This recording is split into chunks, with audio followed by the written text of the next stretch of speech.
By, for, and with the meaning and power in the name of the Lord Christ Jesus. Gratitude for the blessing this day. Guided to full repentance. Filled with Holy Spirit. Emptied of wickedness. In administration of the Lord Christ Jesus' victory over Satan at Calvary. Executed for sedition by the state of. Crucified on the cross, entombed, traveling the underworld, arising from the dead, seen publicly before ascending to the heavens, the resurrection of the risen, ascended Christ within. Jesus Christ is Lord. By, for, and with the meaning and power in the name of the Lord Christ Jesus. Protected and delivered on an ongoing basis from wicked spirits, unclean spirits, demonic spirits, spiritual attacks of all types. No weapon formed shall prosper.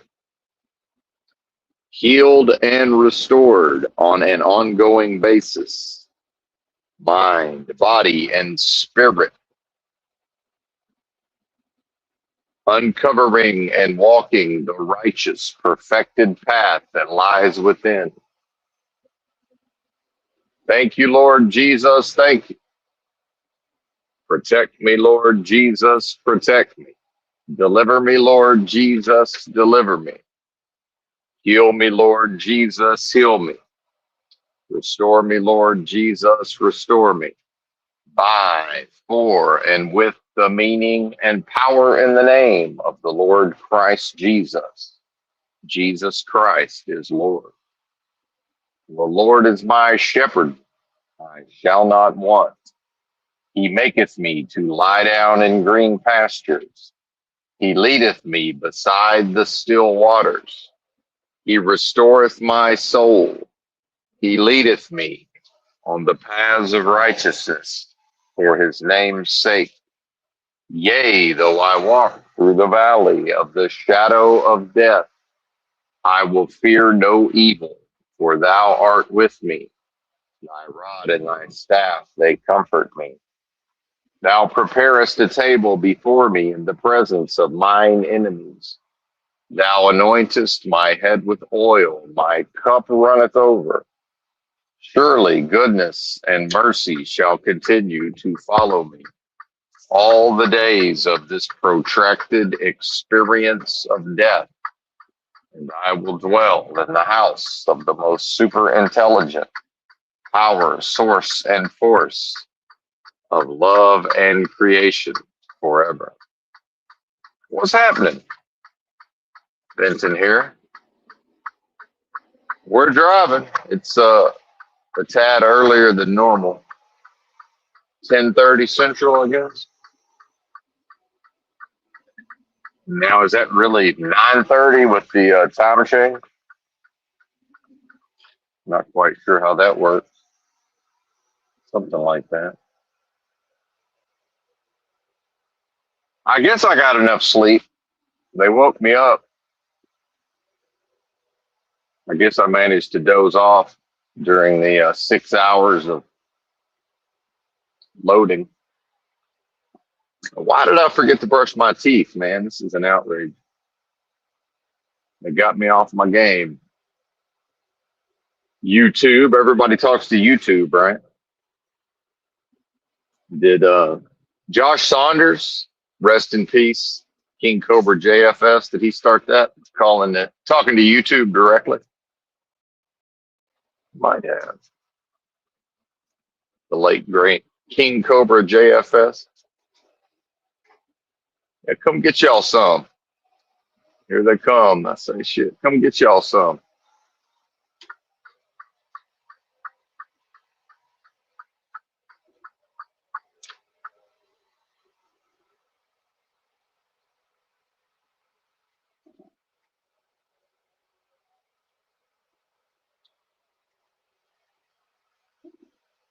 Out here with the dum-dums. This is dum-dum hour, make no mistake. Sometimes I'll wake up this early because I go to sleep that early. This ain't one of them days, but it's dum-dum hour till a little after midnight, probably.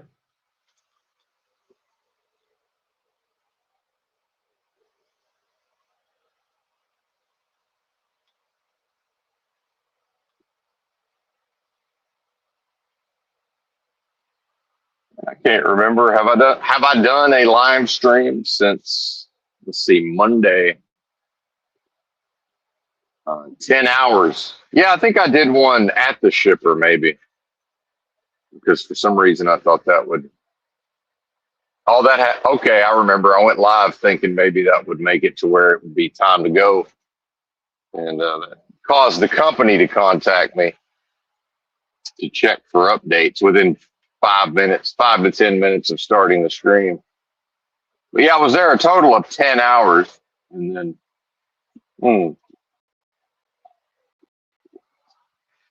the company's like, go to the shop. I'm like, all right, what do I do once I get there? It's like, are they going to work on this thing?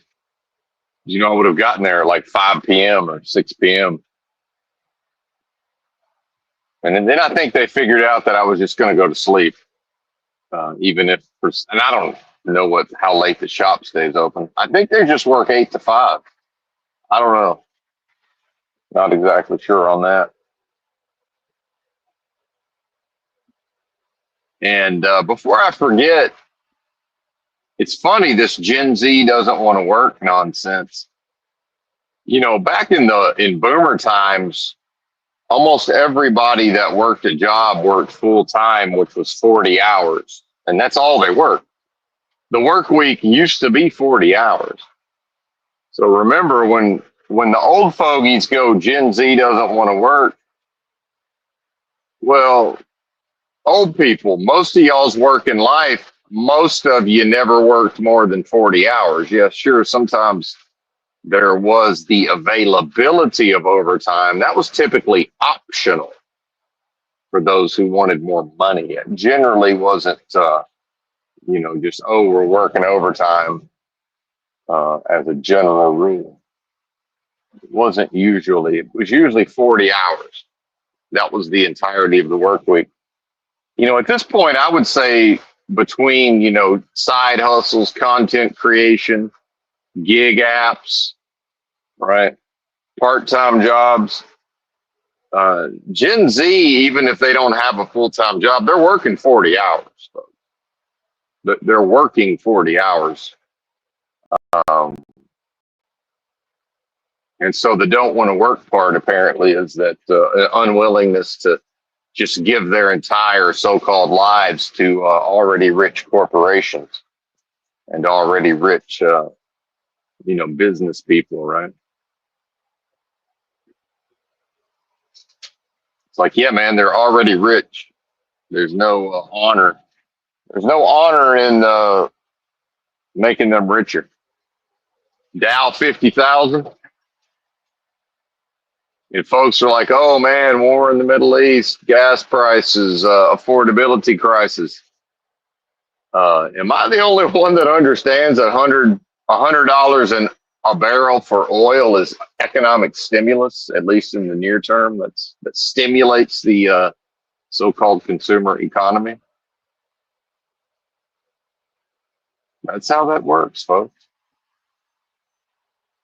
And this idea of peak oil, the oil price has to be high enough or it's not worth it to pull it out of the ground.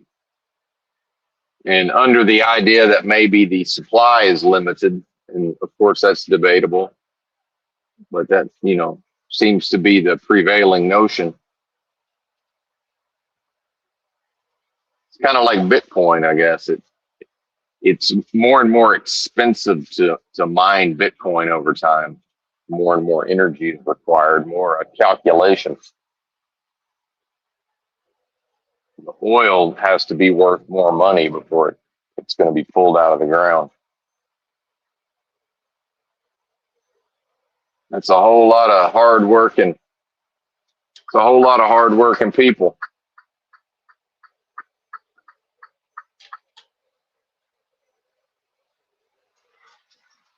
making a whole lot of money out in the oil field. If you see $150 for a barrel of oil, wow, these people are fucking up bad, dude. I'm telling you, they're trying to have a wreck with me, and I'm almost certain that's what happened, or that was just a drunk person on his way to work who didn't realize he was in a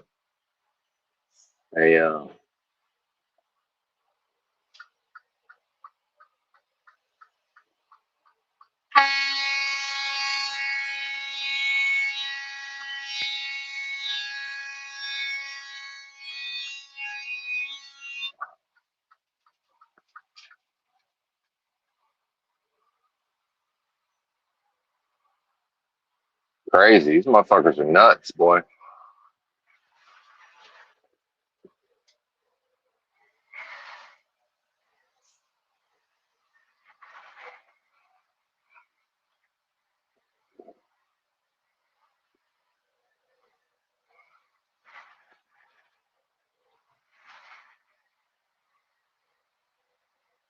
Big hailstorm earlier while I was getting loaded. Now it's very windy, big gusts of wind.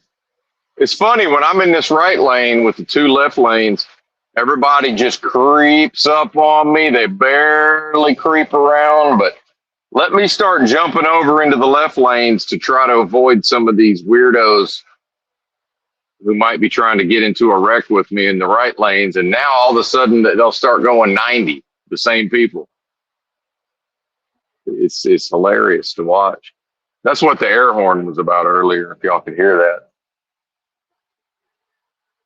I jumped over to the fast lane because I profiled a car that was acting real squirrely, probably trying to get involved in a wreck.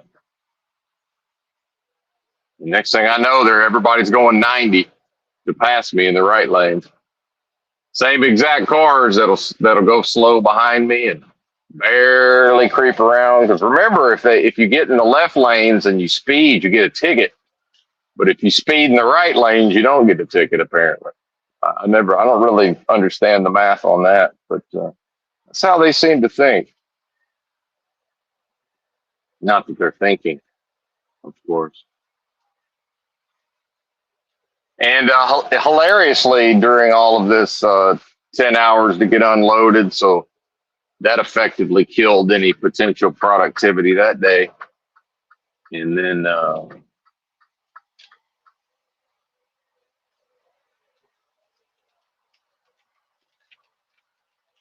all day at the shop today,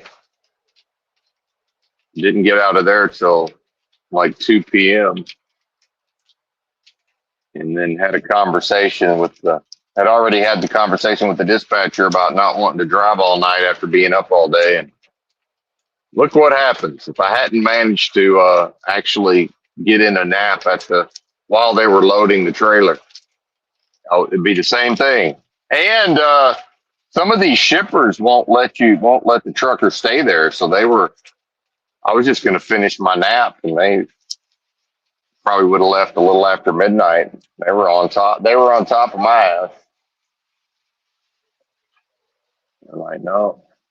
So I charmed them into letting me hang out at least long enough to get 7 hours in the sleeper berth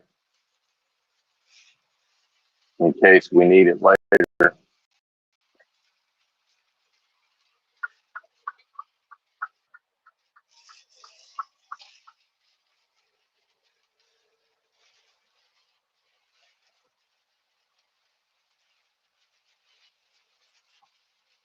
Let's see what the GPS is doing to us. Finally managed to get some Rain-X on the windshield, so happy about that.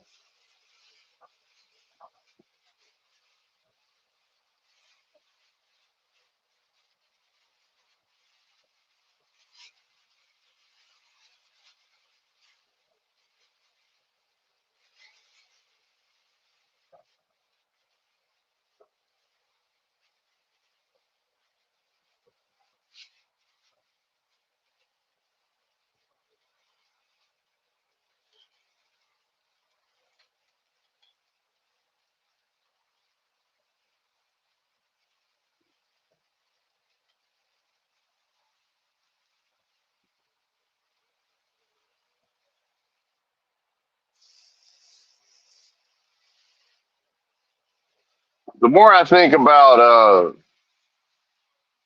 the story of Jesus in the Bible, so the churches want to say that Jesus was God, air quotes, so called, whatever that is, whatever that means.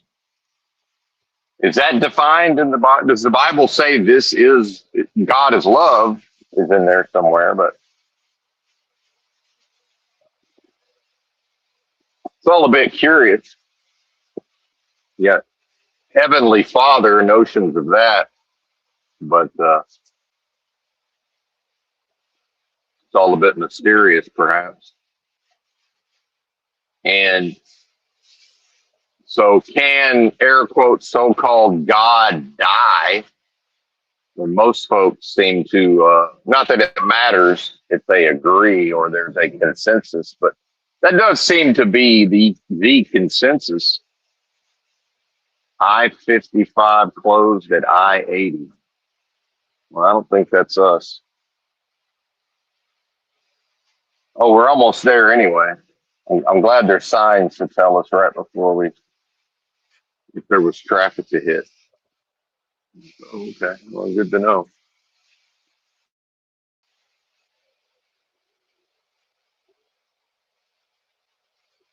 Oh, the ramp's closed.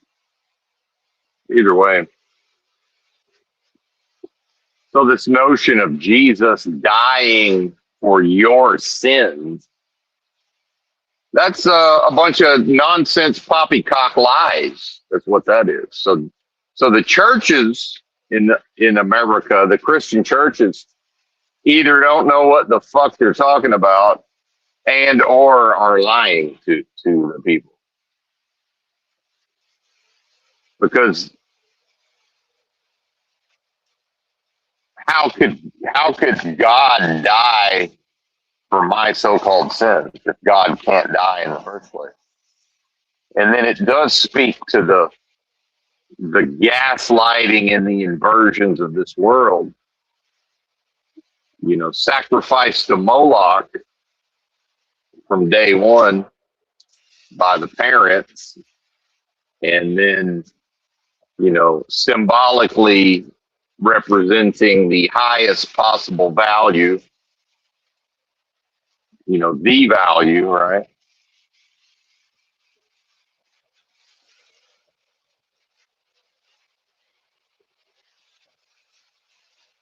But then told, well, actually, a human is such a lowly, wretched, sinning piece of garbage that, you know, air quotes, so-called God himself had to, you know, inhabit the flesh and then live a so-called life so that the government could execute him and put him to death. And then that would somehow absolve you of your so-called sin. What the hell kind of sense does that make? So, so that Benton may be so-called saved, right? Because left to his own devices, he's so low value that a being that apparently can't die in the first place had to enter into the dead flesh and be killed or executed or put to death so that what, Benton could live? I mean, come on, what are we talking about here? And it's all based on air quotes, so-called God so loved the world, loved death, in other words. So right there in the book creates an equation whereby God is love, but God loved the dead world, and that was God's motivation.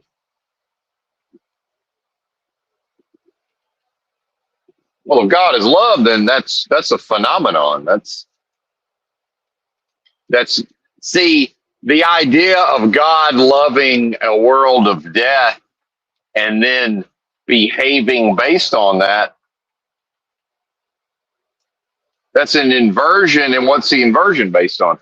It's based on antithesis, not being able to comprehend or experience love. Antichrist, death, antithesis, that which makes an enemy of what I am, only is able to apprehend or, consider or contemplate love and the nature of love based on the removal of love. So start with love, the phenomenon, the force, the power of love. Start with that and then remove it. And whatever's left, that's this world's understanding of love. Love was here, now it's gone. That's what antithesis knows of love. Can death experience anything? Can death experience anything? So what I am is experience in a dead form, in a physical, dead flesh form, in a dead world, a world of matter.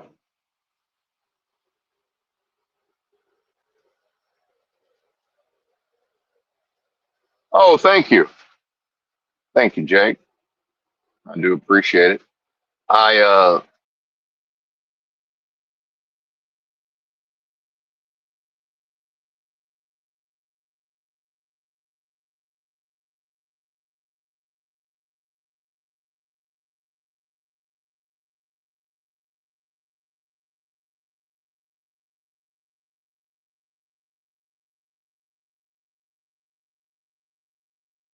arrived in the realm. So thanks for that, Jake. Jake making references to the physical act that gets the ball in motion on how everybody got here, right? How everybody, if they are what I am, of course,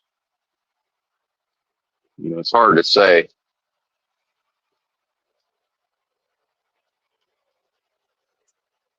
entirely.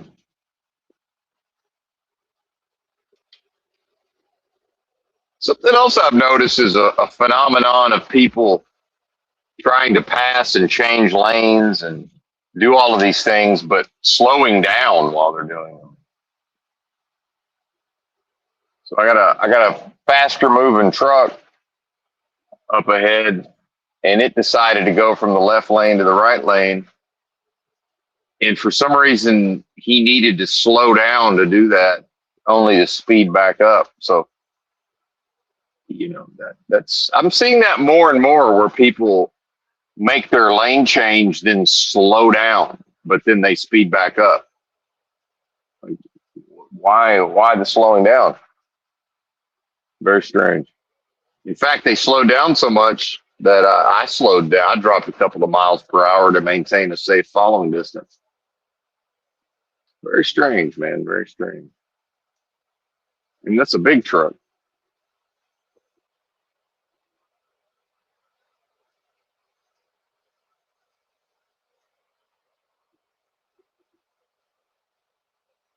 And Jake also here to represent the gaslighting.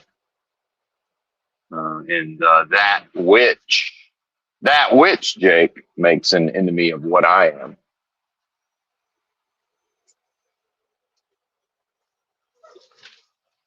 Don't forget about that.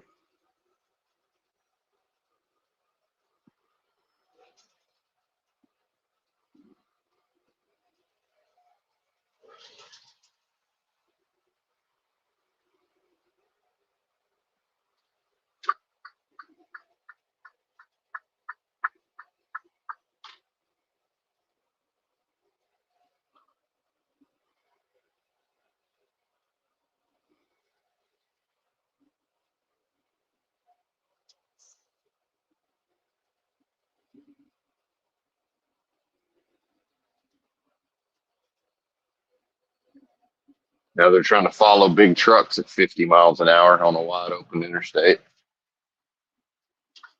It's always fun.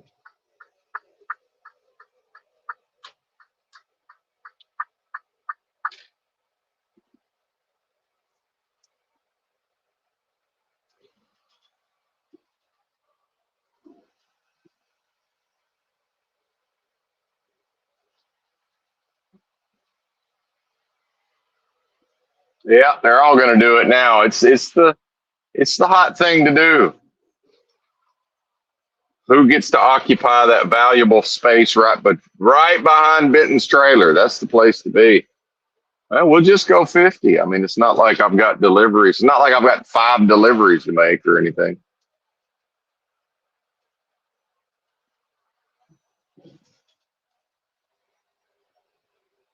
Keep America moving. Good job, y'all.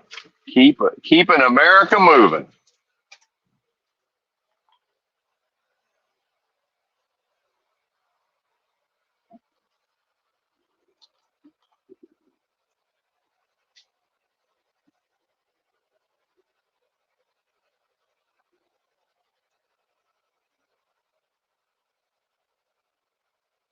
70 for cars, 60 for trucks. Nope, 50. Benton's the pace setter. Benton sets the pace for the entire interstate.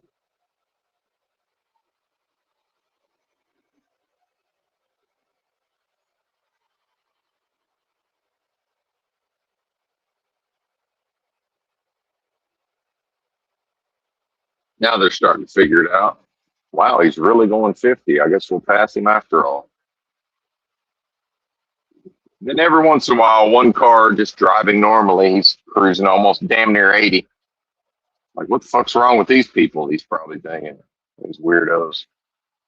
And then finally, this big truck figured it out. I'm going 50. Fuck, what is this? And he sped up, coming around about 65. They'll figure it out eventually. Give them enough time. Yeah, and the third one, here's the third truck figured it out. But they needed that one person to normalize hauling balls and getting around the slow truck. As soon as that one normie normalized hauling balls, then everybody started hauling balls. But they couldn't do it. They couldn't haul balls until they needed one normie to make it normal to haul balls around a slow moving truck. And if y'all can hear that and think there's any hope whatsoever for the so-called country, you're out of your fucking mind. There can't be a proper society. There's never been a proper society, and there's never going to be a proper society. And if y'all ever think you're going to bring back 1996, start driving like it's 1996. Put your phone in the trunk. Number one, put the phone in the trunk. Get behind the wheel and drive like it's 1999.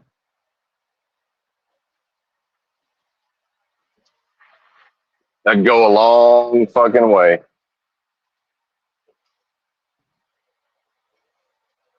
America used to be in a hurry. I remember when people just were in a hurry everywhere they went. They were in a hurry all day.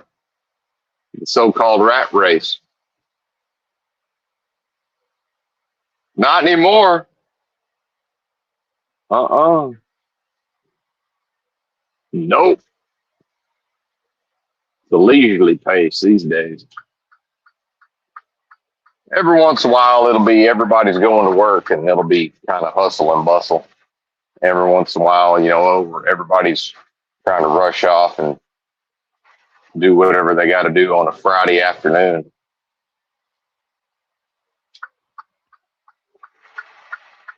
All at the same time.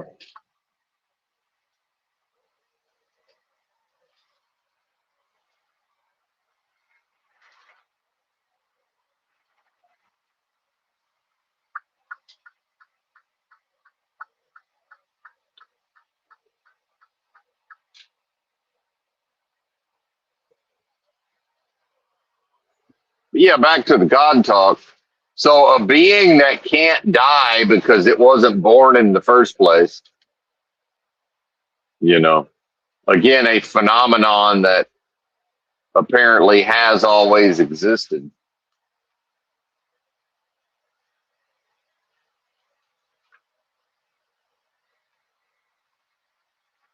came to a physical realm of physical matter and took on the physical flesh because of how potentially wonderful Benton was going to be if if a sacrifice occurred to help save him from the death that he was apparently born into. It's just not logical. So clearly, with the right set of eyes, the being can see that,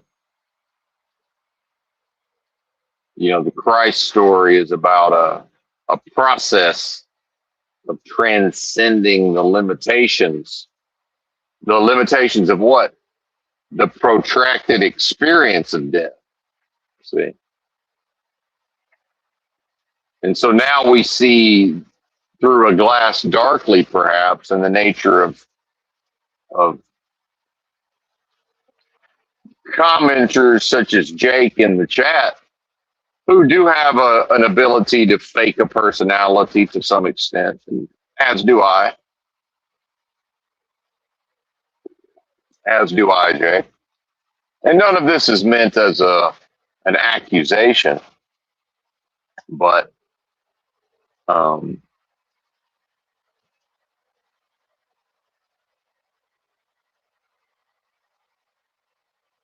the reality is the majority of humanity individually is so strongly identified with the goings on and the happenings of this dead world, and the goings on and happenings of the dead flesh, and the idea of physical matter, and psychology, mind control. Gen Z doesn't want to work. American exceptionalism, greatest country on earth. All of these things.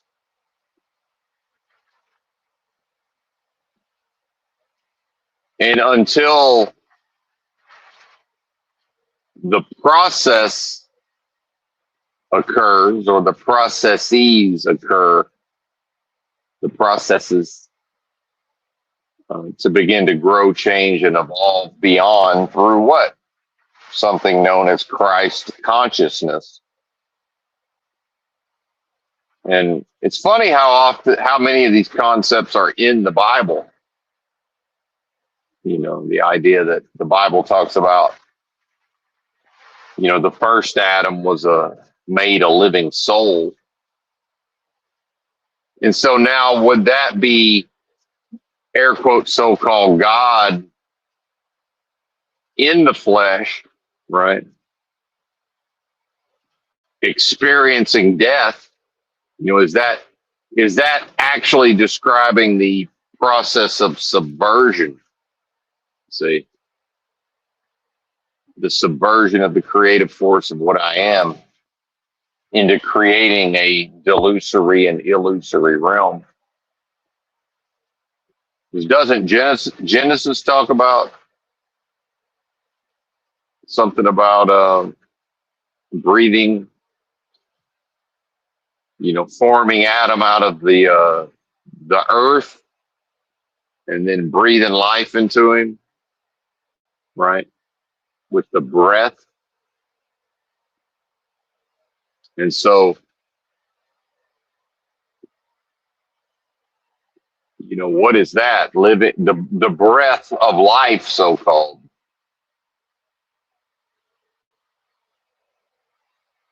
Is that a process of an unlimited, creation itself? The idea of well, God made creation. God is creation. What do you mean made creation? What are you talking about? Now, if one is gaslit into falsely believing that creation means this evil, dead, wicked system of things, and that air quotes so-called God had such great love and admiration for this place, said, oh, I got to do something to save this place from itself, right? It's a game, man.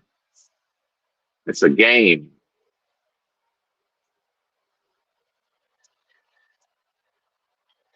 It's a violation.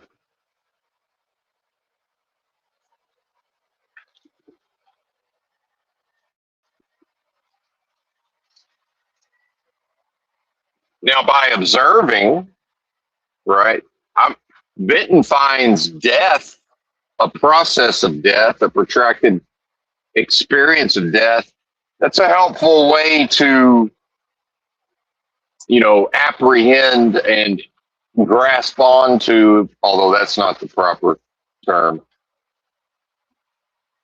It's sort of a way to, a barometer to tell when Benton is on the right track spiritually, because the spirit of what I am, it further heals and restores the dead flesh. See? And this chronic illness, seemingly coming close to physical death, however many years ago that was, and accepting that, well, unless there's some sort of so-called divine intervention, well, there was divine intervention.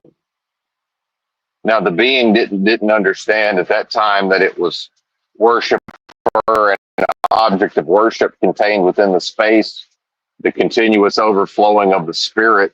My cup runneth over, right? Healed by the dead flesh, healed and restored by the spirit of what I am.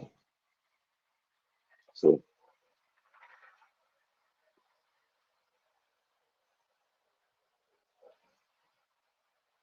how about that?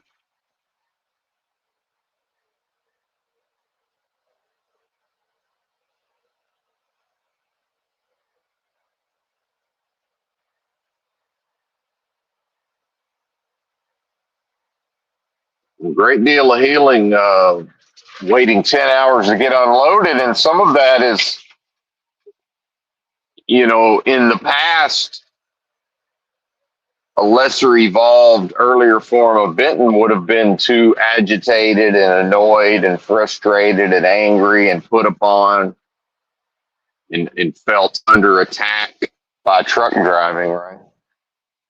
The truck driving is trying to kill me, right? Shout out to Daniel Larson. Apparently, they're going to put him on trial. The hotel is trying to kill him. He famous locale. One of his famous incidents is when he screeched repeatedly, the hotel is trying to kill me. The truck driving is trying to kill me, right? And so the great deal of healing that occurred during that time, and, healing to specific parts of the body, right? The dead flesh. And then that's been correlated through Chinese medicine to processes of grieving and accepting, right? And mourning, Well, what I am, what I am, is that even capable of mourning, right? So for it to experience this grief and these negative emotions and to transcend them via experience, see, to transcend death by experiencing death, isn't that, you know, one of the major action items of Christ, right? And not Christ as a person,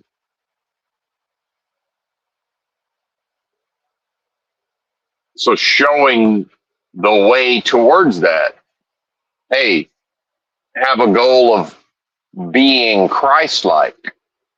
Well, how is that possible? You're going to have to do what Christ did, or at least attempt it. See?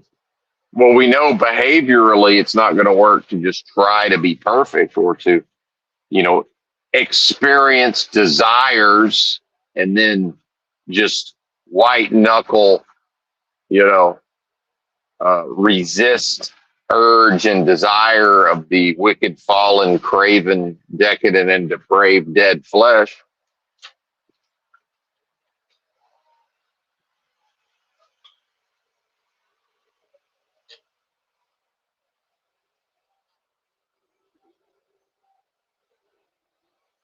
This will slow down some more. We got a big rig trying to settle in. Yeah, settle in, buddy. Thought you was gonna settle in at 65, huh? Well, that ain't gonna happen. You have to go your own way, Bubba. More day cabbers. Yep.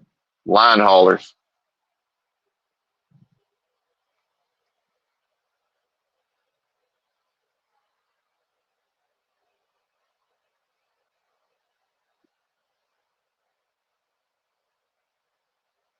Because this is right now, you know, it's probably the best I've felt physically, you know, age adjusted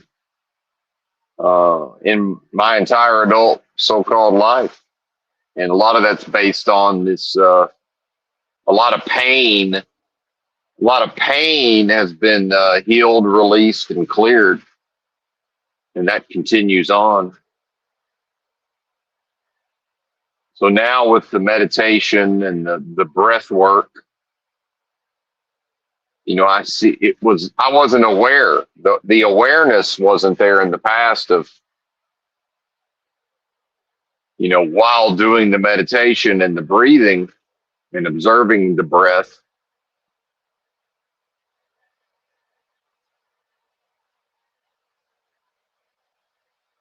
you know, it's how aware can the being be of the stagnated death, right? Stagnated death, you know, these dead forms of energy, these low level frequencies that end up entrapped, you know, in the energy sphere, resentment, fear, depression, anxiety, and all of these things. And so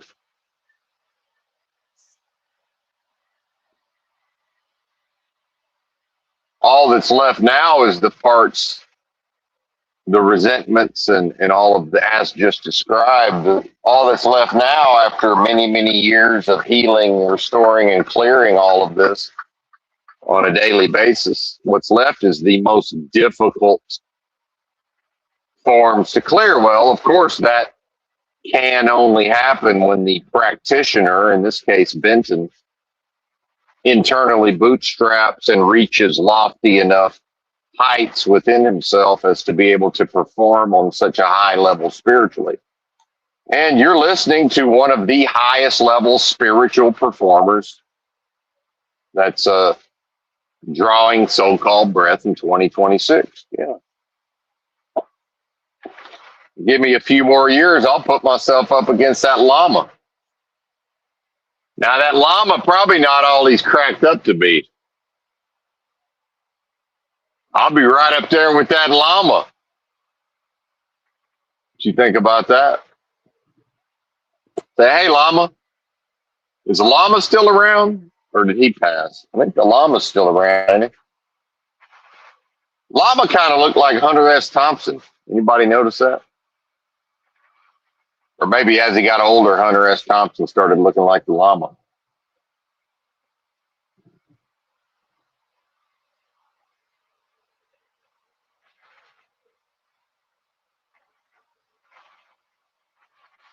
And then people might hear me say all of that and go, oh, well, look at this guy. He thinks he's high and mighty and, you know, surely he can't be this and that. I say, well, let's say I'm not.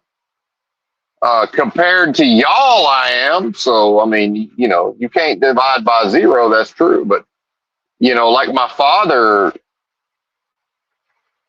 at a certain point, I think he got tired of his perception was that I was bragging about all this progress. And I finally just told him because he was trying to construe it like I was putting on airs and acting all high and mighty. I said, listen, man, I said, you can't divide by zero. I said, if you're at a zero level of spiritual attainment and I'm at a one, that's going to seem like, you know, an insurmountable gulf. That doesn't mean that I'm actually that fucking far along, man. It just means you're not, buddy. And I pretty much put it to him just like that. Like, yeah, man, don't hate me because I'm beautiful, motherfucker. You know, I'm just working at it every day. What do you want from me? There are beings who, okay, well, you want to put me in an America and an idea of, you know, work as some sort of moral imperative. And all right, I'll work. I'll work on me, goddammit. I'll work on me. How about you? How you like them apples? I'll work on Benton. And I'll work on Benton day in and day out, and day in and day out, and day in and day out for weeks, months, years, over a decade, every motherfucking day. And then I got to measure that against y'all's nothing burger. And again, if I ain't talking to you, I ain't talking to you. How you gonna put daily practice for over a decade up against a nothing burger? Meanwhile, what would y'all be like if you daily practice for 10 years? And some would say, well, we have. Okay. All right. Maybe I did 10 times the daily practice every day. You know, maybe you did your 5 to 10 minutes. Maybe I did 10 to 100 times. I don't fucking know. What do you want from me? They put the battery in my back. They wound me up, said, go get them. Work, work, work, work, work. And who works 7 motherfucking days a week, about 90 hours? Is that y'all or is that me? And again, yeah, sure, no. There ain't no glory in this, but, you know, I get to having conversation with people sometimes and I forget. It's like, well, yeah, I work. It's kind of like the Amish talk about, supposedly, that they, you know, the English work an 8-hour day, so the Amish work a 12-hour day. It's basically we do what you do plus 50% or plus 100%, whatever, however that works out, the math on that, plus half. Well, that's basically Benton. I do what y'all do plus half at a minimum or more, plus half or more. That, who cares? I don't give a fuck. But then hey, they're about to go out to the oil field and work about double what I work, meaning there's people going to go out to that oil field and they're just basically going to work 24 hours a day until their systems start shutting down. Like, for real. That's what's about to happen. You get 120 to 150 in oil, a barrel of oil for an extended period of time, and motherfuckers are going to be averaging 20 hours a day, 30 days a month, or maybe 28. And at some point, the stimulants, even the stimulants won't work anymore, and they'll just be catatonic. And I've been around them meth heads, man, and I was around them meth heads in Eugene, Oregon, and it's a homeless gal I used to romp with. Oh, I love that saying. I used to romp with. Although that's not really true because she was on meth and I've never used it. But either way, spent some time with her here and there. And doesn't really matter. But she was real good friends with this black fella, and I knew him also. And kind of a cerebral type of guy, thoughtful guy, and didn't seem quite as given over to wickedness as the rest of the meth heads. But I'd have to assume that he was. Maybe he just hid it, or maybe he was Christ in flesh, but on meth. I don't know. Is that possible? Maybe it is. I don't know. And apparently, they said he was sitting upright at the camp, and no matter how hard they tried, they couldn't wake him up. He was just, he was, and I know, I never went to their camp, didn't even know where it was. Found out later, but didn't know where it was. That's a whole story. But said he was basically sitting cross-legged in what sounded to me like a meditation pose, and they couldn't rouse him. And he'd been like that over 24 hours, just, and what is that exactly? I don't know, man.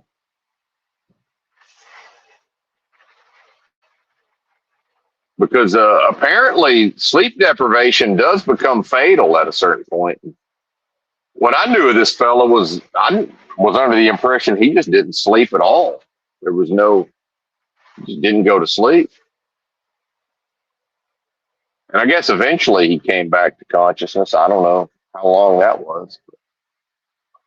But yeah, somehow when this camp was eventually discovered, I guess people started crawling into the deep underbrush just on the other side of a railing in Alton Baker Park, like the main sidewalk, kind of like near the main parking area. And I walk past this multiple times a day, every single day.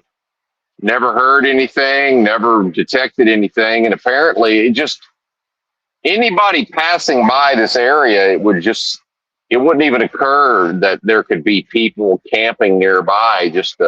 It doesn't look like there's even enough room for this. And eventually the sheriff's department, the sheriffs would go out there at least once to twice a week and do cleanups. And, just if people left their tents up and all of this, they'd go down there and break their tents down and throw all the trash away. And so eventually they went to clean this camp out, and I took pictures. I don't think I have the pictures anymore, but it was like some kind of big, like, dump truck looking thing, with like a dump bed on it. And they had that towing a trailer, an open trailer, and they completely filled the dump bed and the open trailer, and still didn't get it all. It was bicycle frames, bicycle parts, garbage, just whatever random bullshit was dumpster dived, right, by these meth heads over a period of months. And I mean, I don't know how many tons of trash they pulled out of there. Just incredible, right? Absolutely incredible.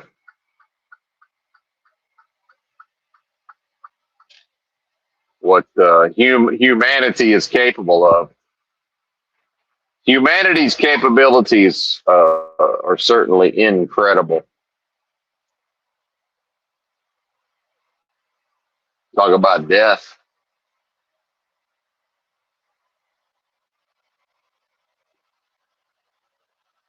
And then when all that happened, I watched the guy get taken out of that camp when all that was going down.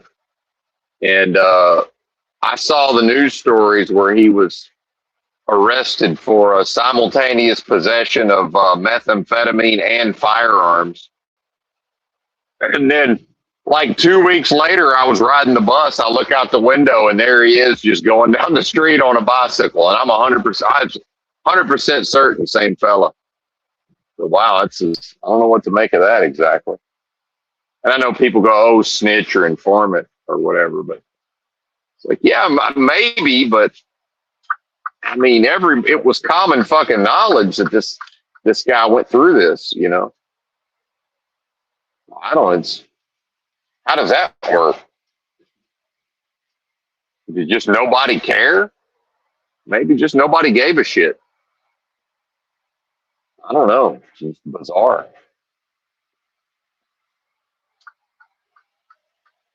And probably says something about the waking dream, surrealistic, unreality, deja vu all over again. On some level, this is if on some level what I am is dreaming and imagining all of this in the first place. So, in a dream, why wouldn't I dream that I observed a meth a meth camp getting busted and this guy going to jail, and it was in the newspaper that he was charged with these crimes, and then 2 weeks later there he is riding down the street on a bicycle.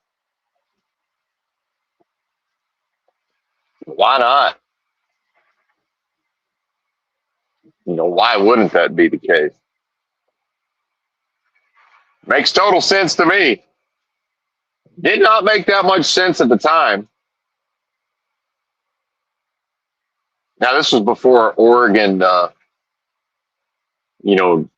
went full legalization.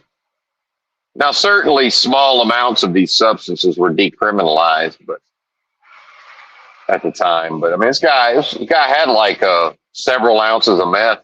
They were charging him with simultaneous possession of several ounces of meth and firearms. Felon in possession, in fact. So yeah, that's Fed time.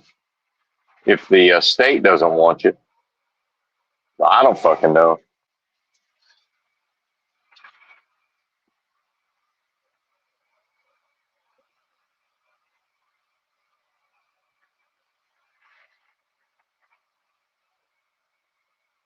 So yeah, we got the truck worked on, even got an alignment, and found out apparently our steer tires are experiencing abnormal tire wear. This funny thing about buying a trucking company buying what's now high retail on one of these brand news, like 225,000 or 215,000 or whatever. And if it really needs alignment from the factory. They build these things and they don't align them. So it's like, yeah, it came with brand new steer tires. That's great. But unless you drive it immediately to the fucking alignment shop, 64,000 miles on the brand new original tires, now you got abnormal tire wear. And yeah, I look at the tires. I'm not qualified to judge, abnormal tire wear. Not on steer tires that have only have 60,000 miles on them. I mean, come on, what are we talking about? And then I'm trying to slide the tandems earlier today, and it's like next thing I know, it's I'm smelling clutch. It's like, what the fuck, man? This is crazy. So anyway, we got the oil change, that helped, and new fuel filters, that helped. The truck started running a little rough, nothing crazy, but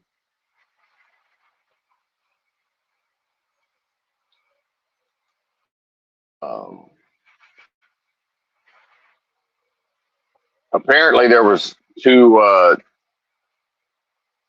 at least one trailer tire on the trailer in dire need of replacement. I didn't even notice. I usually at least sort of eyeball the tires when I hook up to a new trailer, but oh well. So it's becoming harder and harder to give a fuck. So yeah, whatever. What the fuck ever.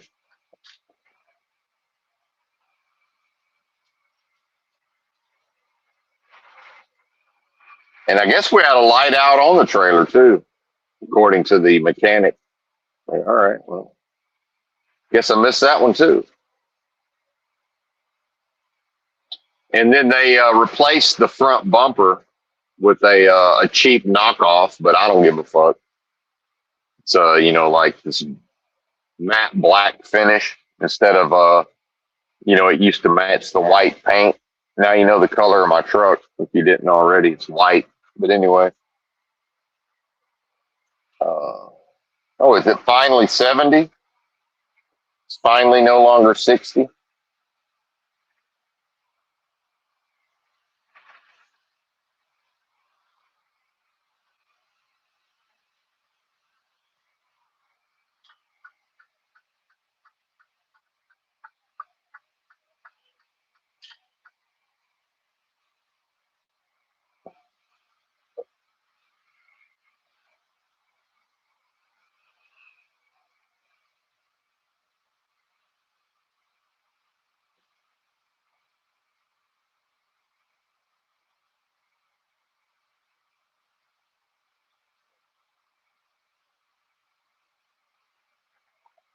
And then I suggested alignment and tire balancing, and they actually sent me to the tire shop, or the alignment shop rather.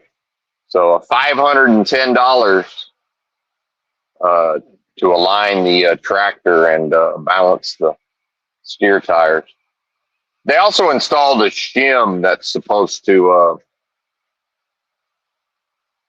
prevent the truck from pulling. They just just the way they come, they all pull to the right pretty strongly. So much so that most trucks that have a couple of 100,000 miles on them or more, the steering wheel is tilted to the left because and that right now I'm pulling it. That's just the way it goes. So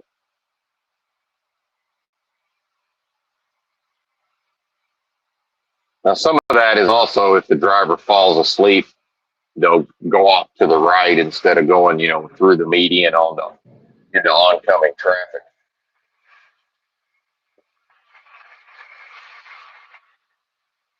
And I guess the alignment and the shim and all this, now the stability controls. So now I got a light on the dash telling me that the stability controls aren't working, the electronic stability. But I think I'd rather have it turned off anyway, so fuck it.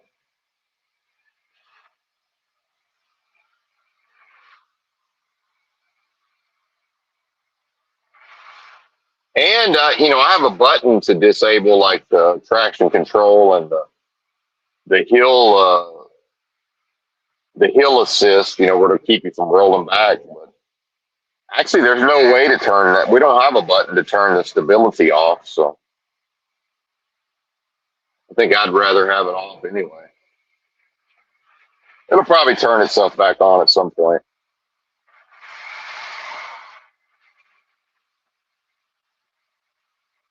And who knows, they might have forgot to hook a sensor back up or something. Whatever they did for the alignment and installing the shim. And, it's a way for them to sell something. That's the thing in business is this idea of upselling. You could tell the guy that worked in the office, he was from Kazakhstan, by the way. I had a conversation with him.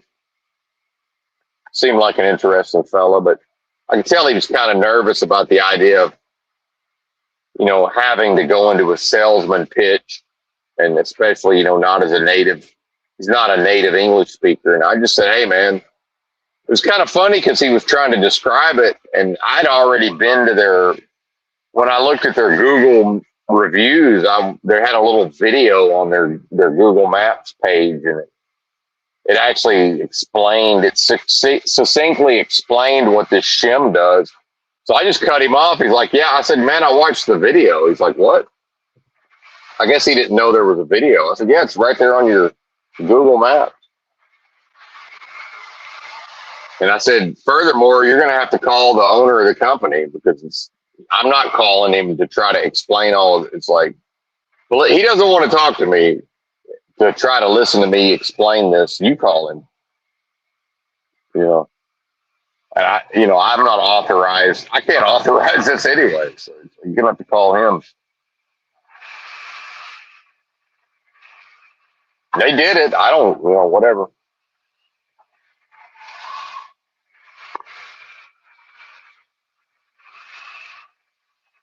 Because some companies, if you're like, hey, man, I think my tractor needs an alignment, they're just like, yeah, we don't give a shit. We're not doing that.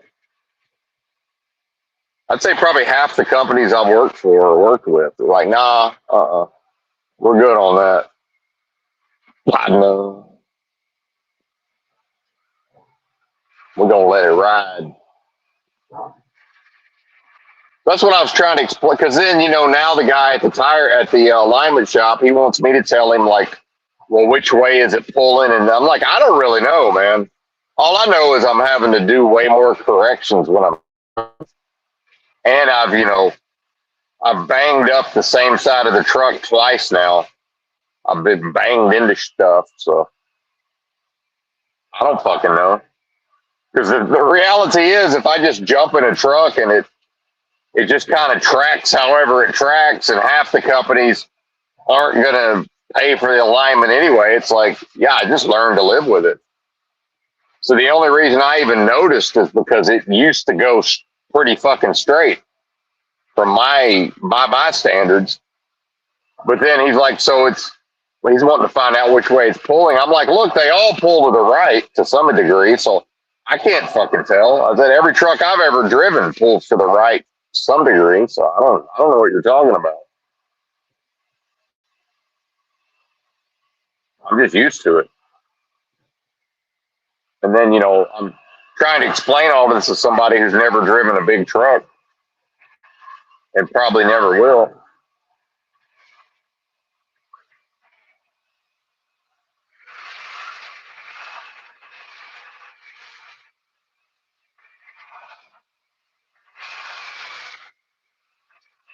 Well, we're on the caffeine now. I mean, why not? I opened this bottle of cold brew, though, like over a week ago. It tastes fucking strange. So we'll see what this does to me. It tastes a little strange.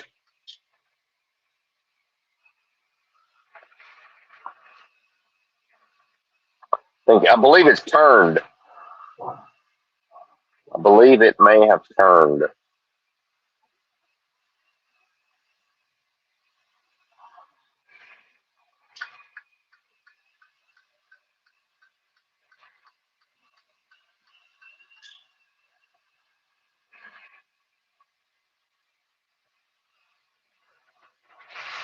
Oh, and my Nissan Versa that I sold is still at that shop. One of the Mexican mechanic bought it. But hell, I might be able to buy that thing back at a certain point. But I think I'm out of the car owning. I think I'm just out of it, and entirely. I can't say for certainty, but I'm over it, man.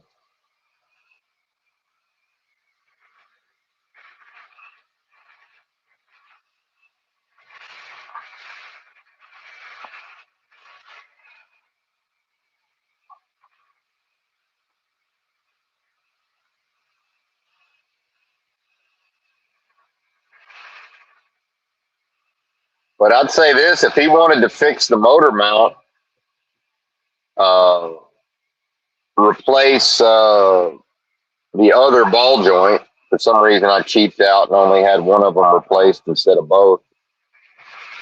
And I bought a clutch and a flywheel. If he wanted to install the clutch and the flywheel, um, put a motor mount and a ball joint in it. And I'm assuming that the actual parts don't really cost anything. I'm assuming. Hell, I'd probably give him $3,000 for it. And it's in rough shape. I mean, it's been through a hellacious fucking hailstorm. The interior, used to have a roach infestation. I got to assume the extreme cold probably killed the roaches. I'm guessing. I mean, is that how that works? It was like -20. So might have to put a battery in it. I'll do that. I'd give him three. He'd make $2,500 minus whatever his labor, his time, effectively, and whatever the part, an actual motor mount or whatever a ball joint costs.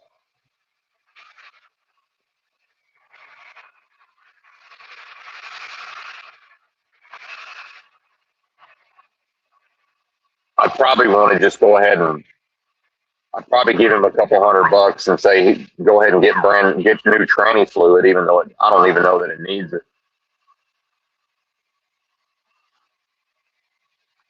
That car takes some oddball tranny fluid because it's a Renault. It's not technically a Nissan.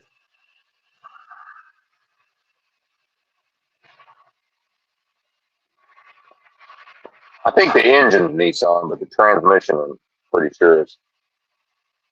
I know it uses a completely different type of gear oil than. It was even difficult to figure out if you were going to go buy it from a dealer. It was pretty hard to figure out what was I actually supposed to buy if I was going to pay $220 for transmission fluid from the dealer.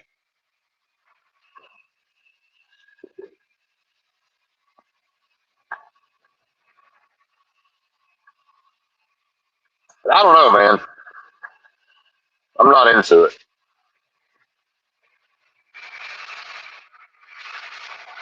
I'm not into it.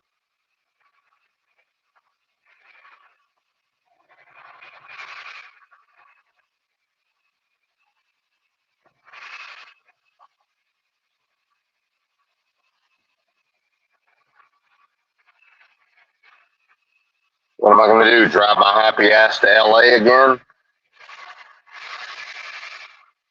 I've been looking at Airbnbs, man. I found some pretty cool Airbnbs that, that's a funny thing about the idea of all this inflation and the cost of living. But, if a person has some kind of way to save up some money, man, like I can go stay in an Airbnb in Echo Park, depending on when I go, for airfare. Now the airfare's going to keep, the prices are going to keep going up with the fuel costs, but for now it's still relatively affordable to fly.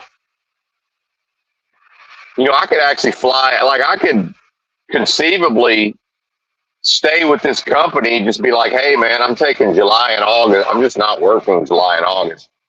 And if y'all want to bring me back, bring me back.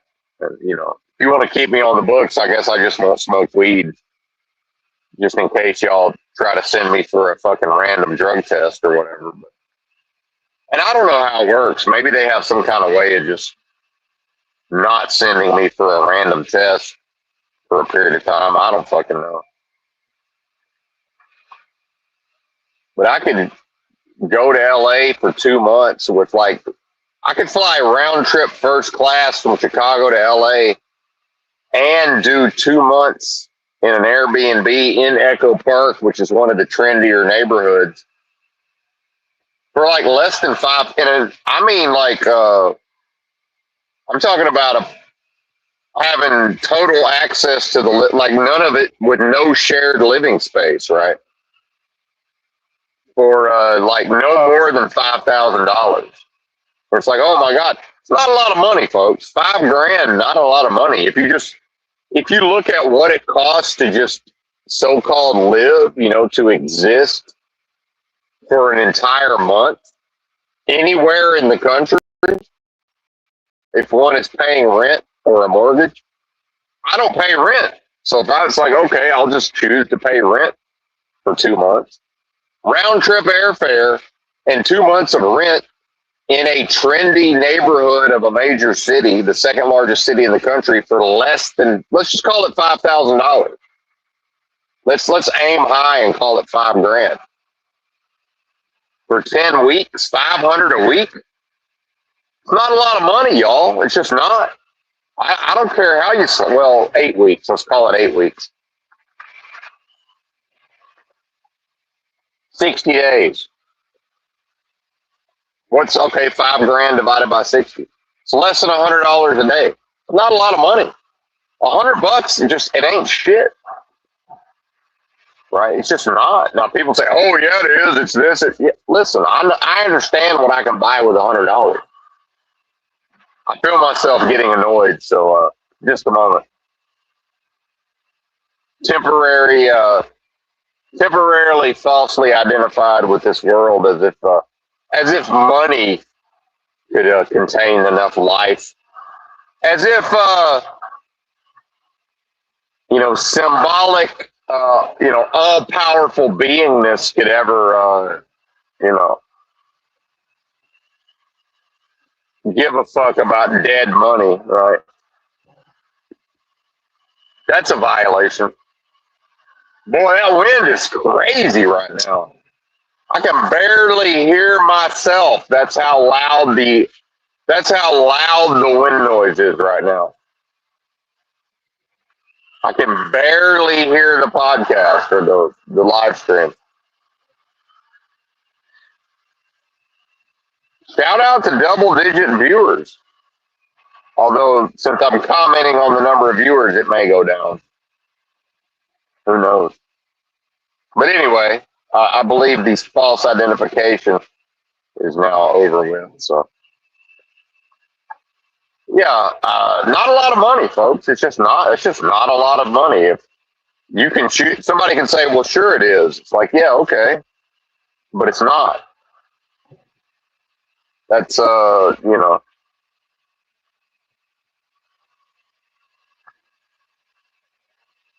it's basically 1 to 1. That's if I live in this truck and work 7 days a week for 2 months, that's basically what I can save in 2 months is about $5,000.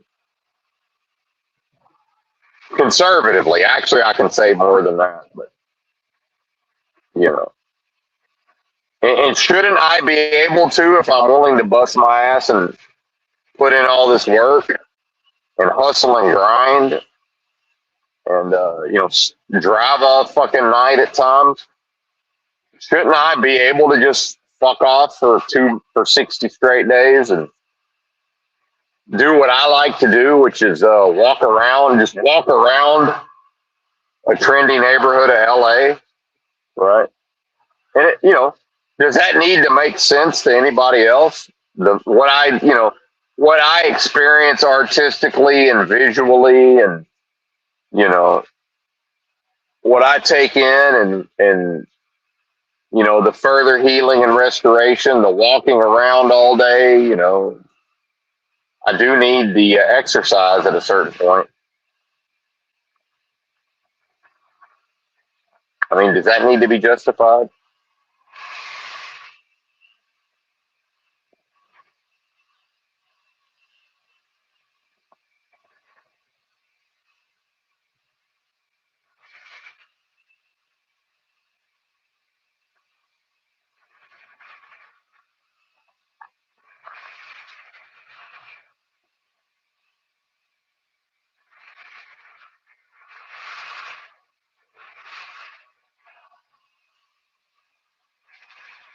Yep, we're down to 9. I think we peaked out at 12.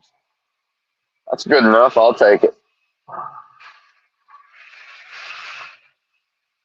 And then it's funny. I see like the channel that's been showing up in my feed lately. Actually, it might be shorts. I don't know. I do watch a decent amount of shorts, but yeah, it probably is shorts. But YouTube shorts. Some guy, I guess he probably puts it out on Instagram. I'm assuming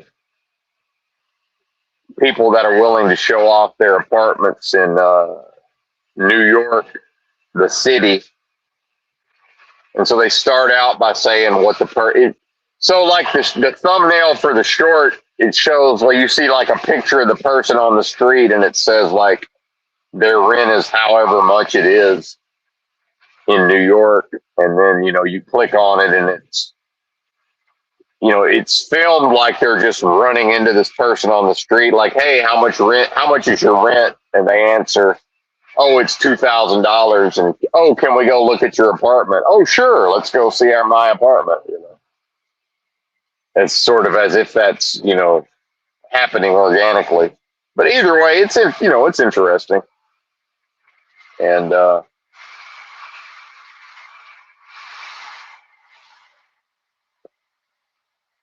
And so invariably there'll be somebody in the comments describing where they live in bumfuck Texas or whatever. And, oh, well, I pay that much or less and I've got all of these things, and, listing like the peace and the quiet and the quality of life. And it's just like, yeah.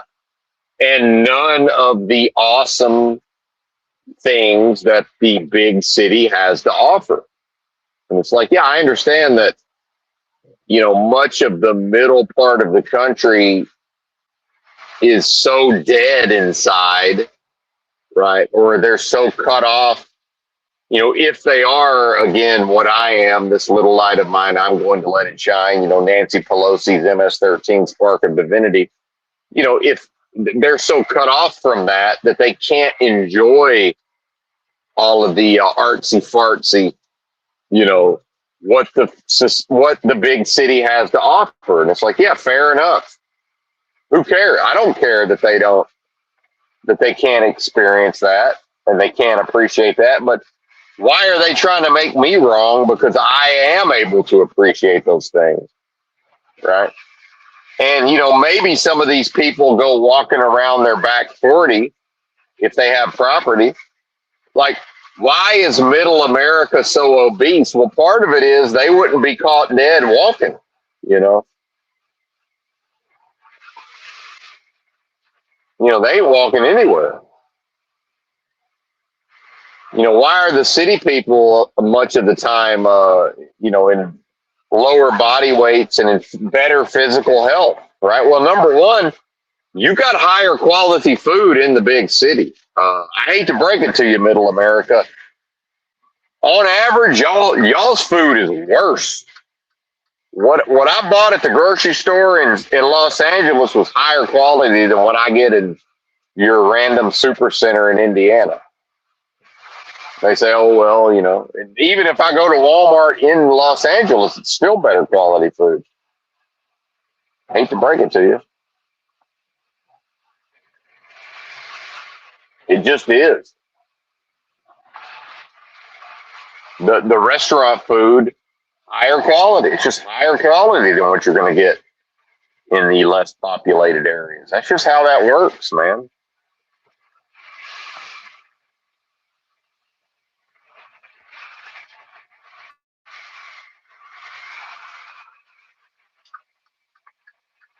Don't kill the messenger. It is what it is, truth community.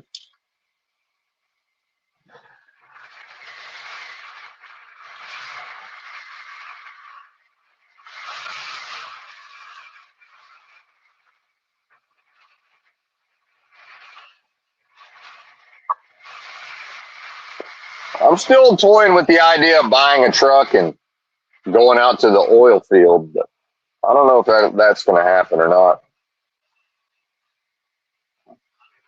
It would be better in the long run if I'm going to continue to live in a big rig. It probably would make more sense to own the big rig. However, I'm almost certain I'm unwilling to incorporate, an LLC or an S corp.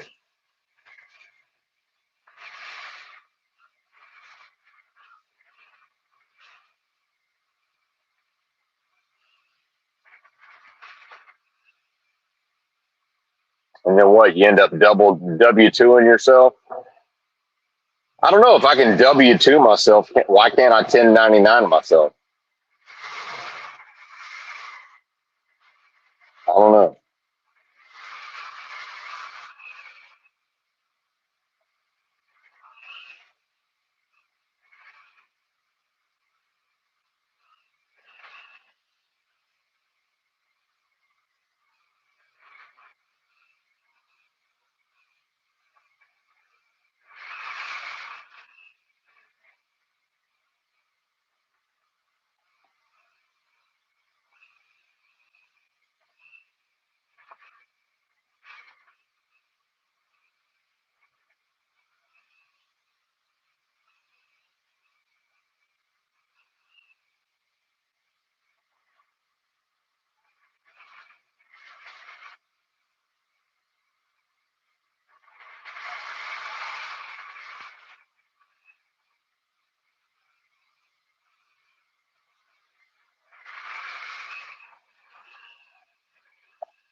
And, you know, when I glance down at the chat, which is now turned off, but since it's StreamYard, I still have those comments on the screen. And, you know, Jake, right? And whatever levels of demons are infesting Jake, right? And so the recognition that, earlier iterations of Benton were certainly under demonic oppression and, infested with demons, like it or not. And it's just what it was, what it was. And I would say, in my experience, the vast majority of humanity is under demonic oppression and, infested with demons. And then it seems to me like some of the people under the highest levels of spiritual attack and demonic attack are, street level intravenous drug users, seemingly.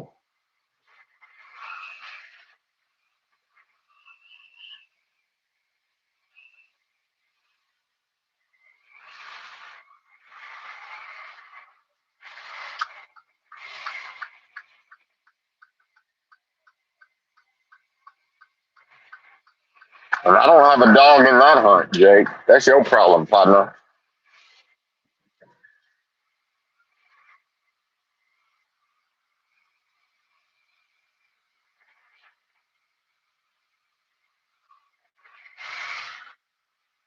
But anyway, the truck's definitely easier. It's way easier to control now than it was. So that's good. We got that going for us.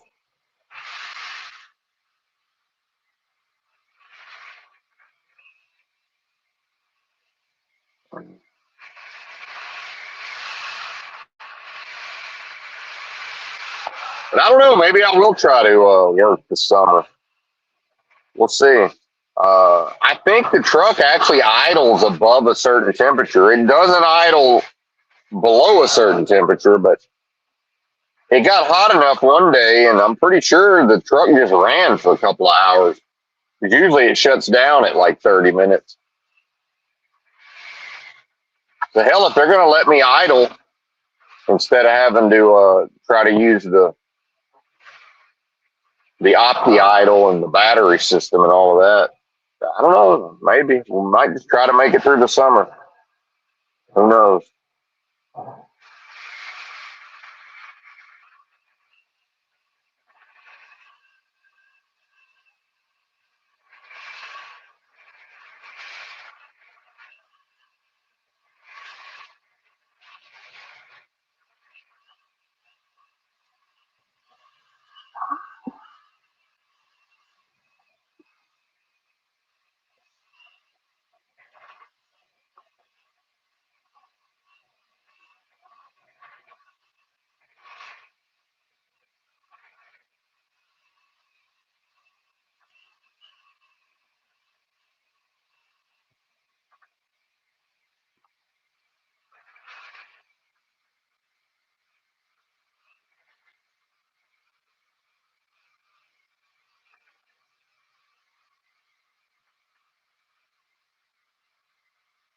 But yeah, I just can't with the news, man. I do. I look at Drudge Report usually a couple of times a day just to kind of see what's supposedly going on. Official fiction, and I don't need to be told about the political slant or bias of the Drudge Report. That's not important.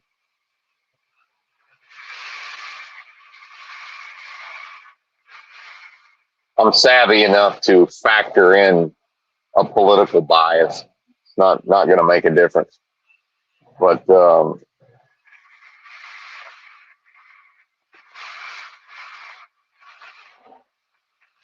all these narratives, especially around Trump and this war and all of this,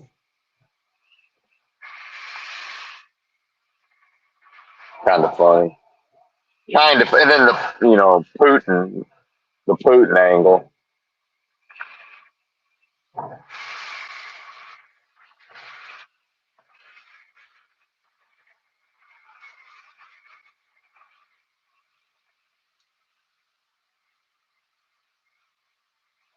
And I'm laughing at truckers, man, because these bozos, it's been a freight recession or depression, really, and the rates have been in the toilet.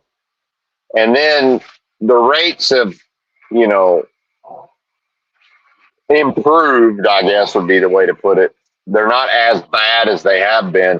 Basically, what happened is recently it's crossed over from where, the majority of long haul carriers were operating at a loss or maybe break even, maybe, depending on, their lanes and what dedicated contracts they had. And to where now it's more feasible to earn a profit potentially.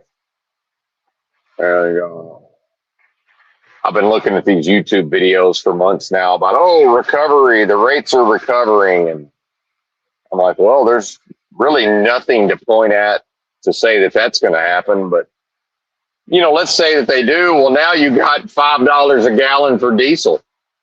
So I just started laughing as soon as this war popped off. I just like, yep, there you go, truckers.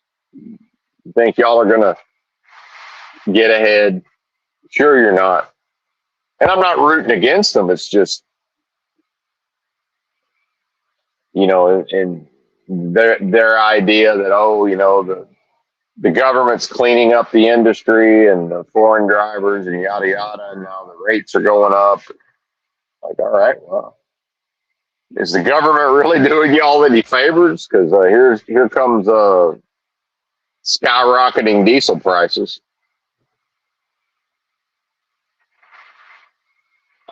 And as we know, California has been wanting to go energy independent and, phase out gasoline as much as they're able to and diesel, and shutting down these refineries. And they're already talking about, $9 a gallon for gas or whatever. But I mean, and who knows? But that's a way to that is a way to have less people driving internal combustion engine cars, right? And then, simultaneously, the fact is, rich people are not affected by, it could be $20 a gallon. It doesn't fucking matter to a rich person. It's not relevant to their life, their so-called life. So if I was actually, born into wealth or wealthy and living in Los Angeles or San Francisco or, really there's all sorts of populated areas of California. And I drove around on a daily basis, wouldn't I prefer $20 a gallon for gas? Because remember, rich people aren't capable of giving a flying fuck about the plight of the poor folks. Donald Trump is not wired to give a shit. He cannot care about poor folks. He's serially incapable of giving a flying fuck about the plight of poor people. And I would argue in America, it's even worse. We have this puritanical culture where poverty has gotten tied into morality at a certain point. In America, like it or not, it's somewhat considered a moral failing to not have money.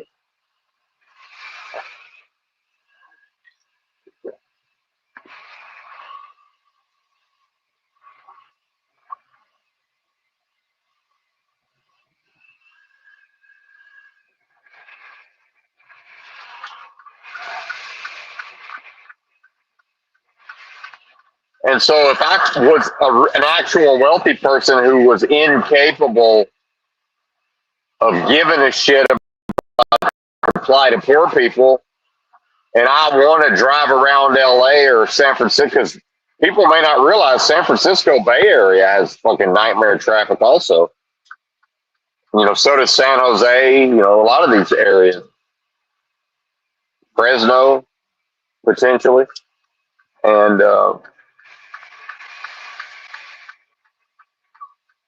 people forget Fresno's like 600,000 people, the city limits. That's a big motherfucker, man. And,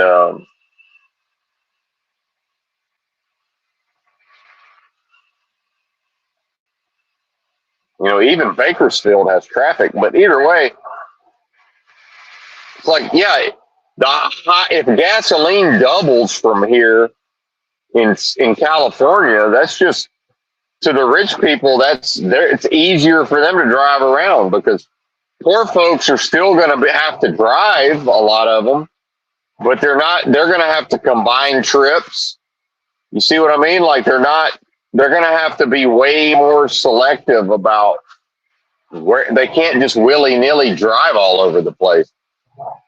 When I was able to buy $4, it's like, oh yeah, if you're in Kansas or wherever, and you hear that gasoline is $4.29 a gallon in LA, that might sound like a lot of money. It's not, because it's way easier to make money in Los Angeles than it is in Kansas. It just is. It's easier to make enough money to fill your tank up, even if gas is $4.29. It's easier to earn the money to fill up the tank. So I understand middle America is just like pearl clutching around $4 gas. It ain't shit. It's really not. It's cheap, right?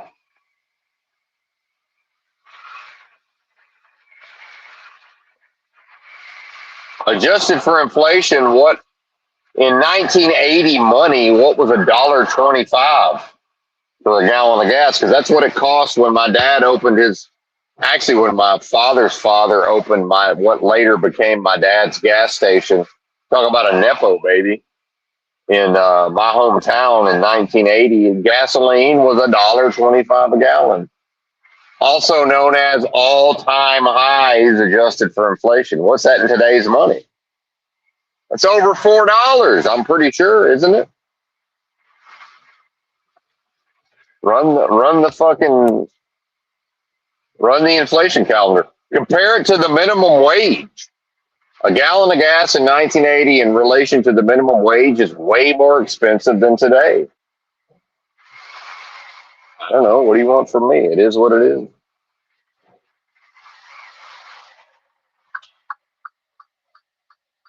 The shit costed more back then, but everybody, oh, this inflation. Yeah, what about it, man?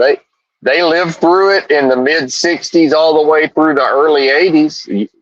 You think that ain't going to happen again? Why wouldn't it happen again? So much of what goes on here is cyclical. How did the present crop of Americans of all generations get signed on to this bullshit where we're just somehow immune? Just we're here and we're somehow just absolved and immune from experiencing all of them. Why? Why do people believe that? I'm confused, man. Now, part of this is that where I'm from is, historically the most economically depressed part of the country, but uh, you know, nobody had any fucking money when I was a child. Even my dad that earned by the time I was becoming into my teenage years, my dad was earning what was considered a high income for the area, and in fact, at a certain point, a very high income for the area, but six figures when six figures still meant something, but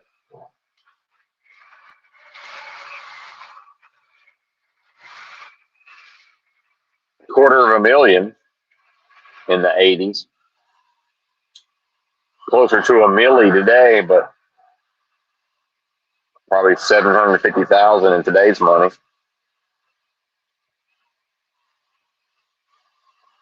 But either way,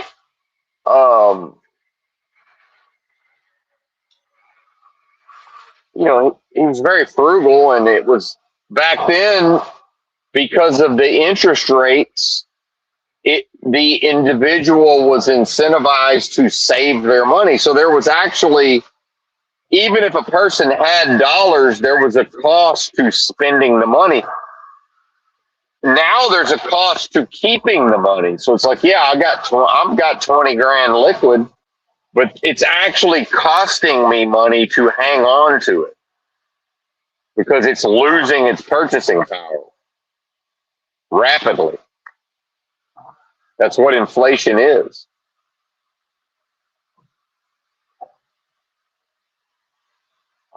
So that actually sort of incentivizes, might as well take 2 months off if I'm able to and spend 5 grand plus whatever, food and whatever I spend in, on top of that. Let's just call it 7 grand total. I mean, that's still less than a grand a week total, right? Not a lot of money. It's just not.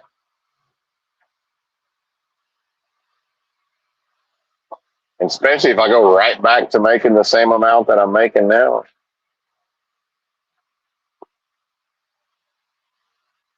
Who knows?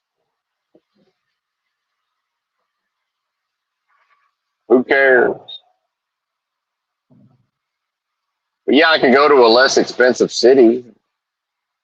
And part of this is I'm familiar with the area. So it's like, yeah, I could go to other cities, but hell, I'd spend the first month just figuring out where everything is and where to go and where I like to walk at what time of day. I already know all that for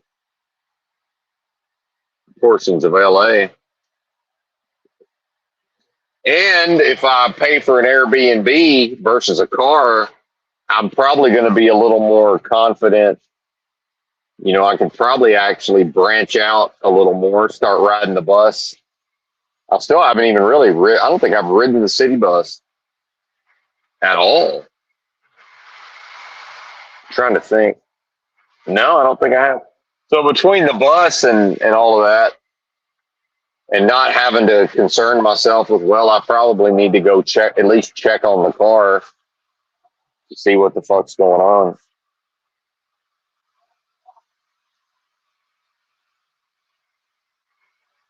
People are like, oh, where I live, we don't even lock our doors. Well, I lived in a car in Los Angeles and didn't lock the motherfucking door. Now, I locked it when I was in there sleeping, but I left one of the doors unlocked and bebopped around on foot for hours at a time. Never had a problem because activating the power locks fucking 100 times a day was draining the battery too fast. I said, fuck it. I'll just leave this. I'll lock all the doors but one. Whatever happens, happens.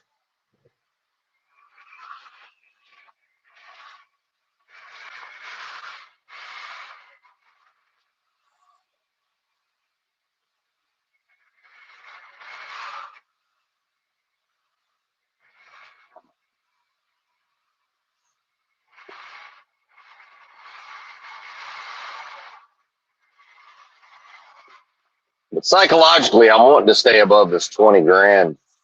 Although it doesn't even really matter, but I get paid tomorrow, and so not that check, but the next check, I'll have enough to book the Airbnb. They charge me for the first month. The one I found is like right at 1,800 a month, and so I pay for the first month up front. I might just go ahead and book it and say, hey man, I'm not going to be working July and August. But I don't know, man. I haven't decided. Undecided.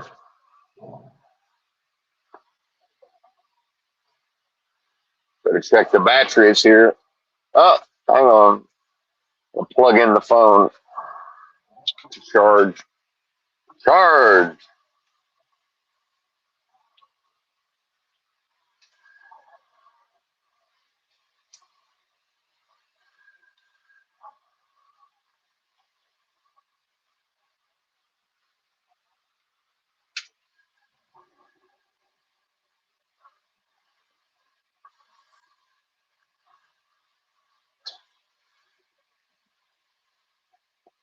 Then I don't know if I want to try to book the airfare and just do a one way or not.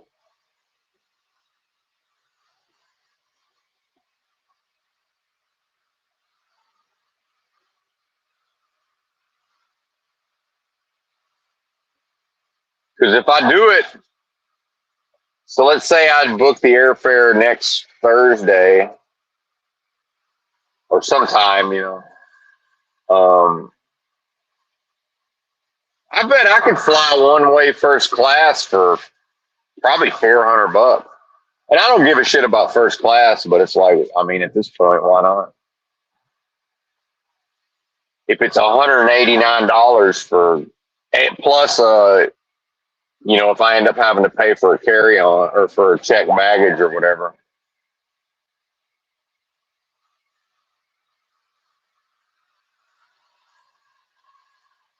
And then, see if you want to pick your seat and all this nonsense, which I don't necessarily care about on a 3-hour flight, but. And then apparently I don't know the differences in the airlines. If it's, first class on Delta or whatever, or Southwest Air, I don't know that it's even actually first class. Like what would be first class on American, or I guess it's probably depends. I don't know. I'm not really into flying, but I've flown a decent amount in my time.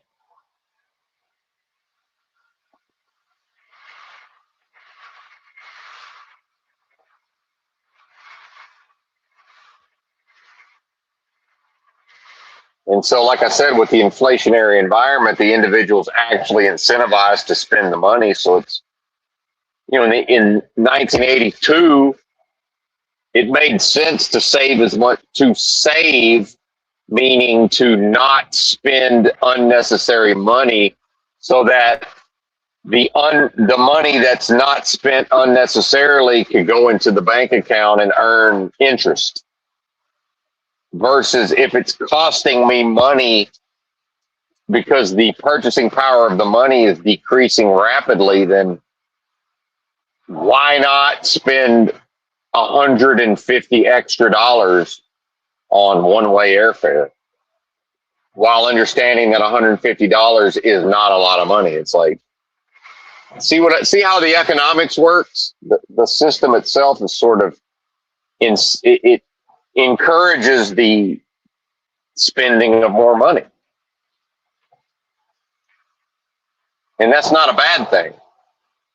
Some of us grew up in conservative, and I use that with heavy air quotes, conservative, impoverished areas to where culturally we're into an idea of spending less money, but just in a vacuum, spending less money it's just not virtuous. It's just not to spend less. It's not.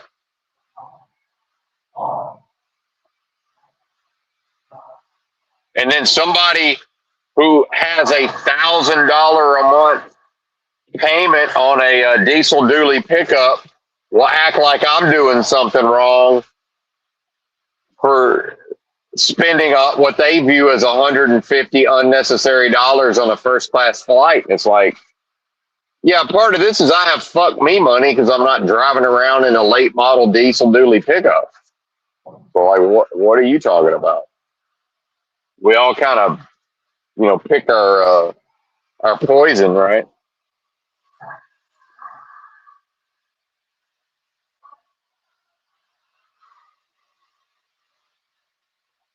And I'll pay money for less hassle.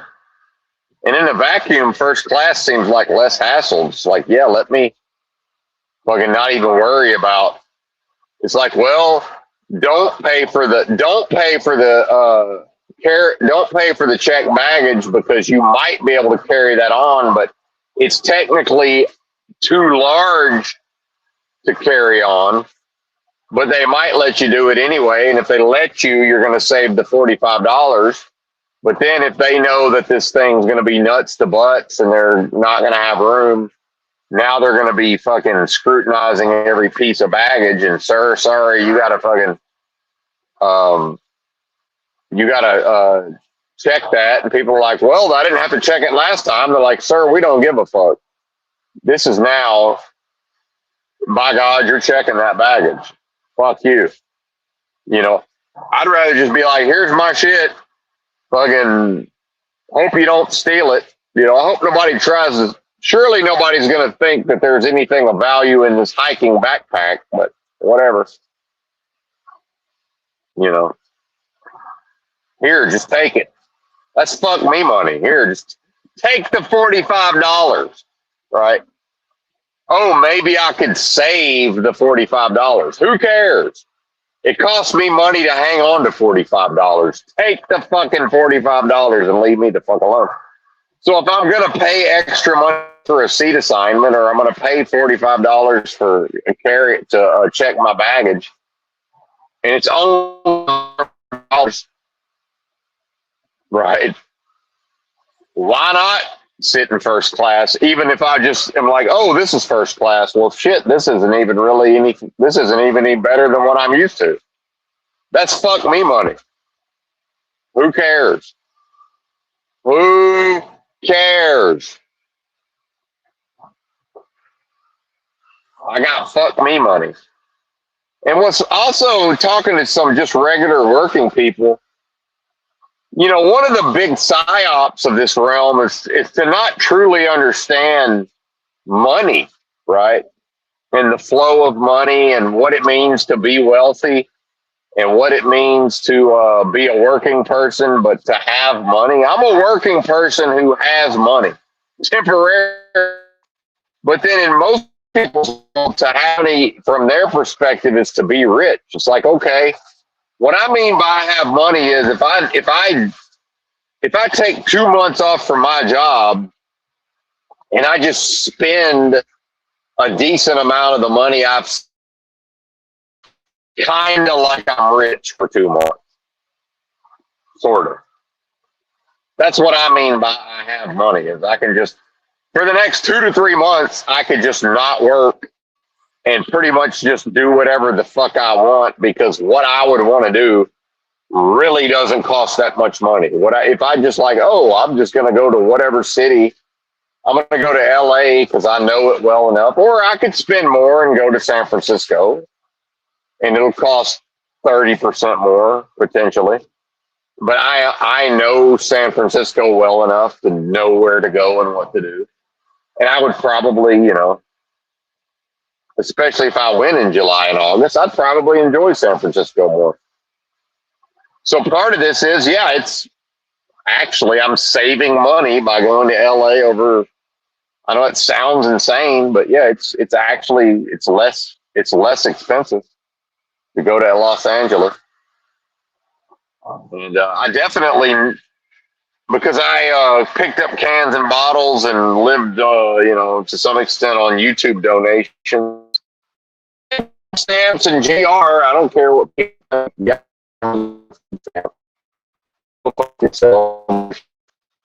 Anybody sees what the government doing thinks that somehow morally wrong to the government and say, hey, government,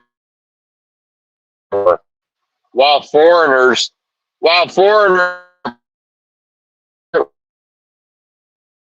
to just pay their funds, but somehow Benton's doing wrong to just go down to the LA County and say, hey, what do I qualify for? Here's me.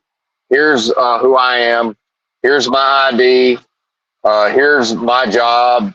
They're like, oh, are you employable? Yeah, I'm employable. Are you willing to work? Sure, I'm willing to work. Okay, well, here's your GR and your food stamps. And make sure to answer the phone when workforce calls you, because they're going to want you to go sign up to sweep the streets and all of this or whatever, you know. Okay, sure. And that's a game. What if I just don't pick up the fucking phone? Well, I guess maybe they'll cut the bennies off at a certain point. Okay. Maybe they will.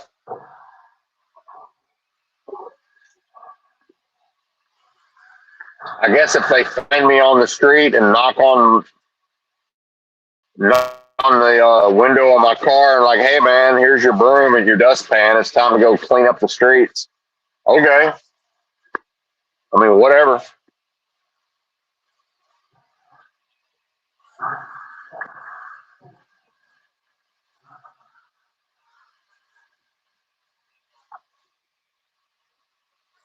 But then, you know, if I had a Nissan Versa not registered in the state of California, and I just know it's like, hey, I'm supposed to tell them that I owned a vehicle. It's like, I don't know. I mean, what am I?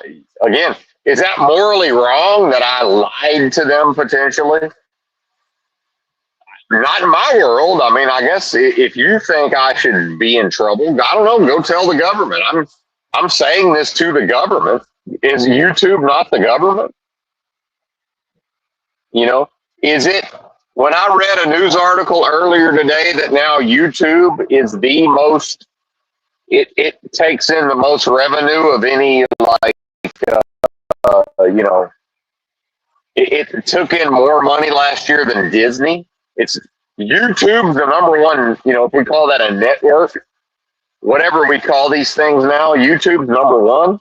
And YouTube just lets me go live and just, you know, am I supposed to believe that I, you know, live in the freest, you know, that not only am I free, I'm more free than any human's ever been solely based on when and where I was born. And if I'm willing to accept all of that, then,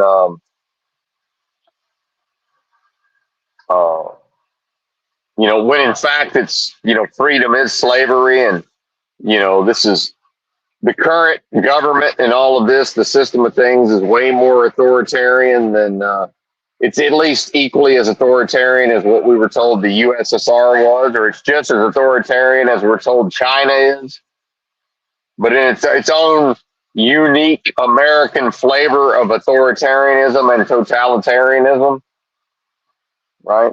And it lets me lie to it. And now I'm able to talk to 7 people through the, you know, the highest revenue generating network.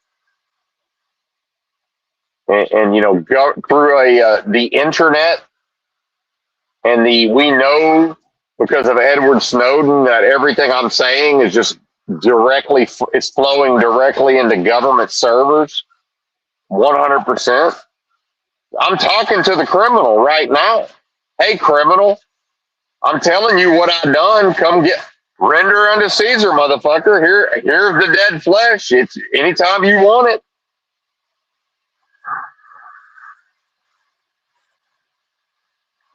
So explain to me again, MAGA and you know, Trumpers, that I'm somehow, it's a moral failing for me to what? Because I took $520 a month from the government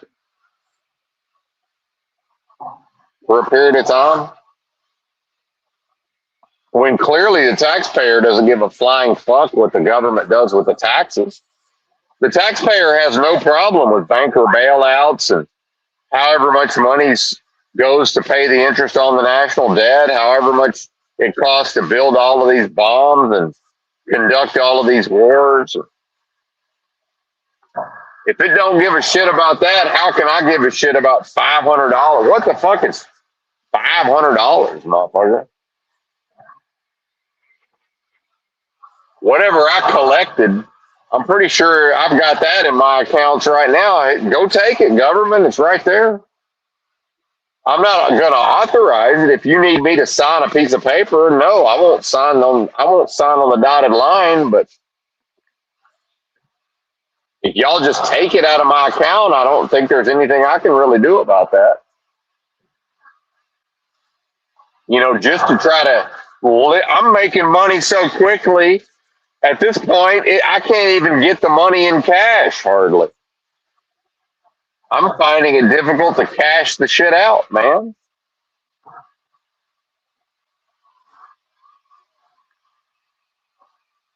That's fuck me money.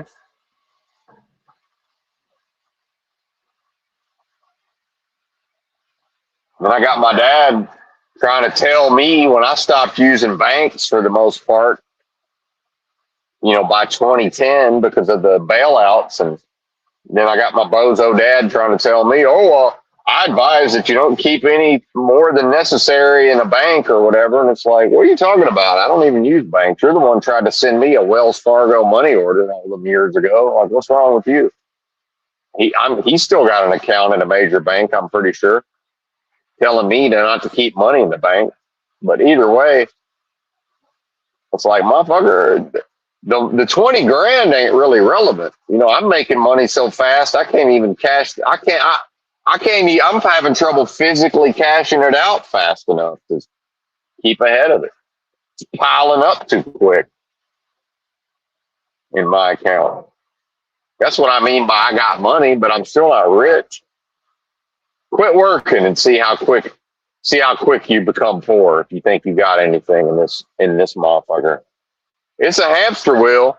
It's a big goddamn hamster wheel, and you are running your ass off on some level, whether you like it or not, whether you acknowledge it or not. You are all that hamster on that wheel. Maybe you got a piece of property out in middle America and you get to kick it most of the day. You're still on some version of a hamster wheel. I don't give a good goddamn. The vast majority of all of you is on a motherfucking hamster wheel, whether you like it or not, whether you acknowledge it or not. That's just what it is.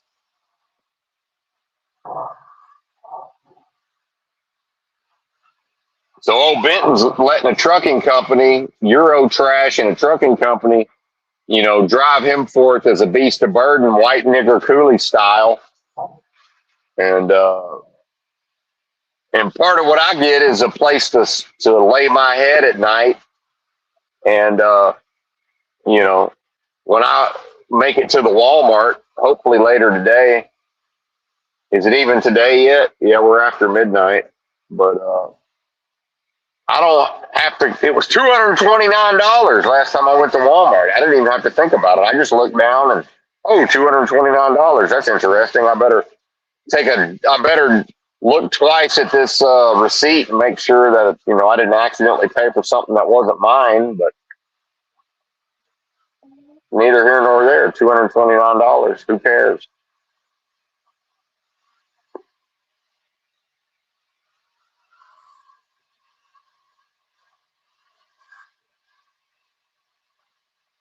And then people are like, yeah, oh my God, this is crazy, $229. And I'm like, yeah, I mean, that would be crazy, except it's easier to just make more money at this point. And I don't mean it's easier to make money than it used to be. What I'm saying is at a certain point, the cyclical nature of economics, we cross over into just run faster, hamster. Run fucking faster. So that when you go to Walmart, it's easier to just not concern myself with the $229. Like, okay, $229. When in reality, it's like, yeah, I haven't been going as frequently to Walmart of late.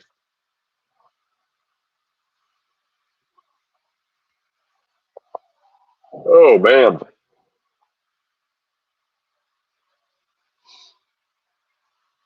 I've been talking for 2 hours. Yeah, I guess I have.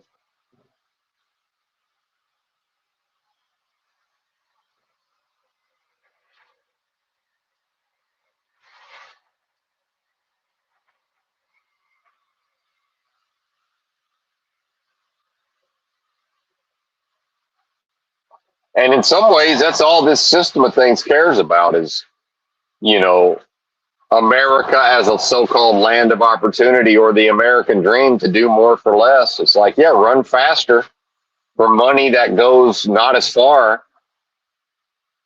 and you know, stay ahead of the curve.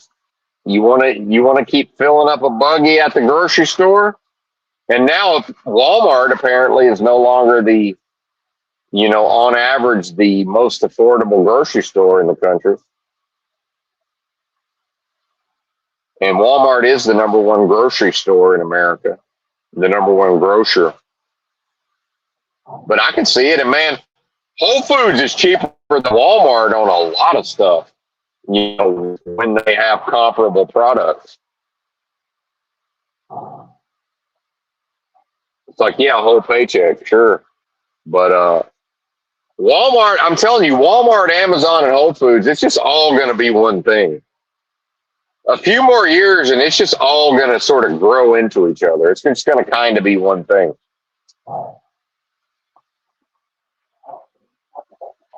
And I had a conversation with a guy who just stocked shelves, a millennial, a self-described millennial who stocks shelves at Walmart, and he's been working there for 12 years. And he mentioned e-commerce to me, and talked about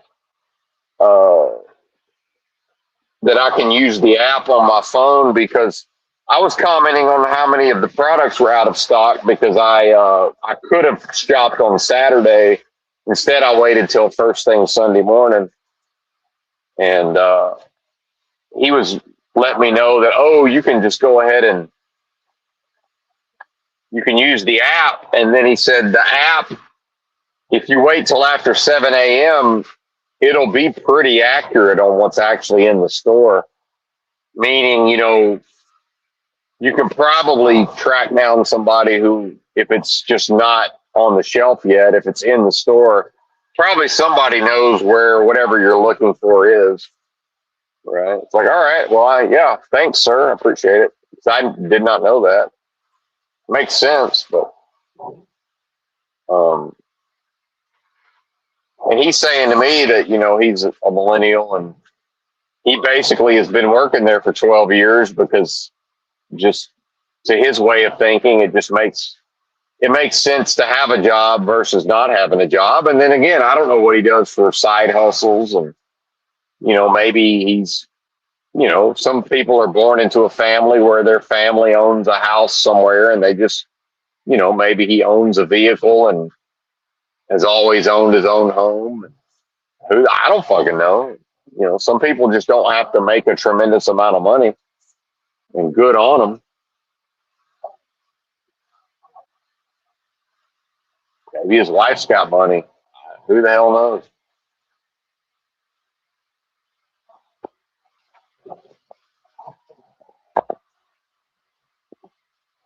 And then, with the Rob Reiner and the Nick Reiner stuff, I noticed in the YouTube comments just how ignorant much of middle America is, because I saw, and yeah, some of it's probably bots, but I saw comment after comment after comment basically blaming Rob for his own. And again, I understand psyops and, official fiction and who the hell knows. And, but the idea of, it's in some ways Rob's fault because his son murdered him. And then this is this idea that happened because Rob was, quote, Nick was, quote, mollycoddled, right? And it's like, does middle America not realize that there's a whole bunch of children who grew up in places like California that were, quote, mollycoddled, who never murder anybody? Like, this is not cause and effect, folks. Like, mollycoddling a child doesn't cause him to grow up and become a murderer. Like, that's not how that works. Lots of children grow up and never have to lift a finger that they don't want to lift. It's called being rich. It's called you're born into it. It's a bloodline more so than we bootstrapped. I've said it before, I'll say it again. In all of human history, not one human being has ever hard worked themselves into actual wealth. It's not possible. In spite of what you may or may not believe, it cannot happen.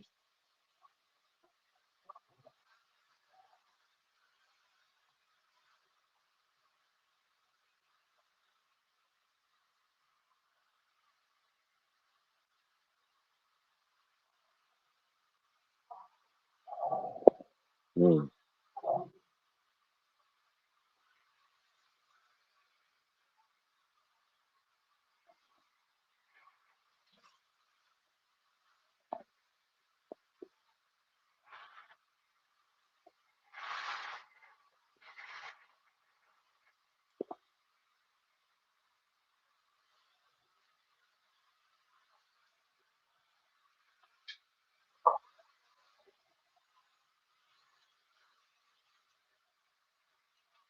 I'm still here having some water.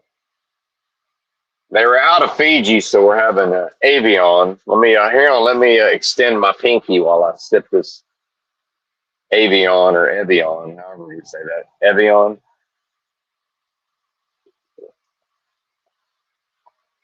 Avion's a bird flu, right?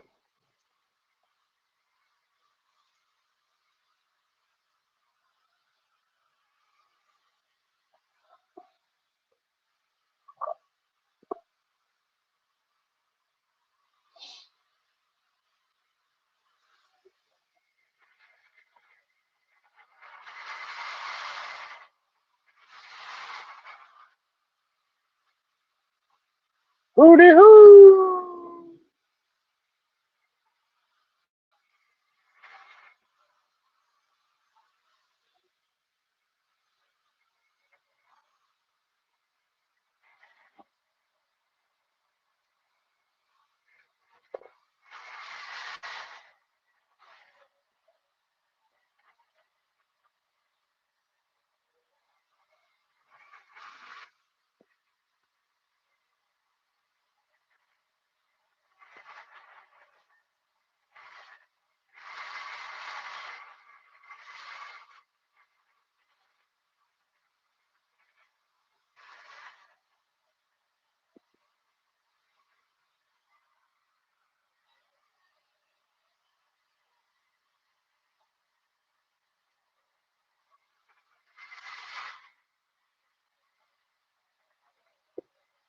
Oh man!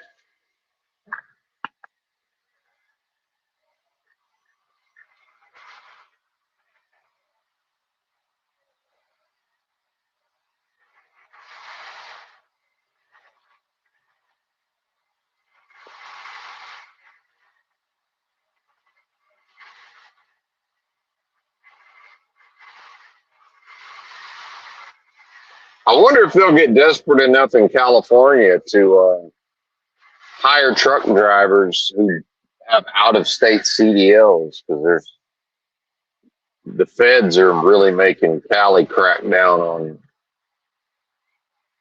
who has a California CDL.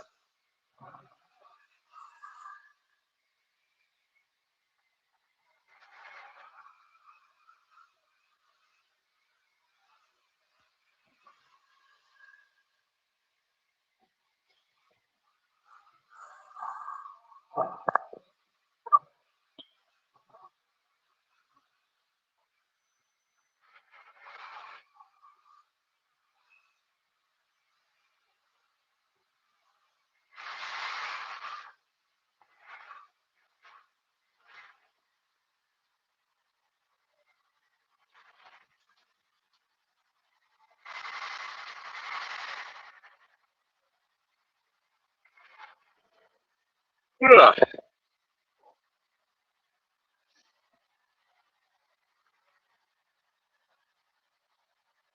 And then I wonder at what point is the government going to be like to my the company that I allow to employ me as a contractor? When are they going to start notifying my employer that I'm not paying taxes? I have to assume that'll happen at some point. And will they give a fuck? I don't know. The company. I mean, All I'm going to do is be like, well, did you talk to the criminal? I don't mean, I guess that's the criminal that lets you know that I'm not paying taxes, right? The criminal, meaning the government. So the criminals let you know that righteousness, right? That the righteousness that is the phenomenon of what I am is not paying, it's not rendering unto Caesar sufficiently, apparently. I mean, I don't know. Did you talk to the criminal? Oh, the criminal talked to you. Okay. And now did the criminal talk to you as if I was the potential criminal? Okay. Well, that's an inversion, here in inverted world, shockingly. That's a shocking inversion. Hopefully the sarcasm is detected. Shocking.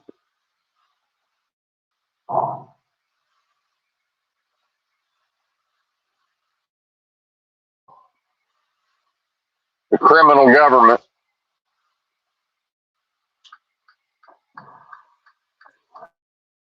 I'm not allowed to, but remember,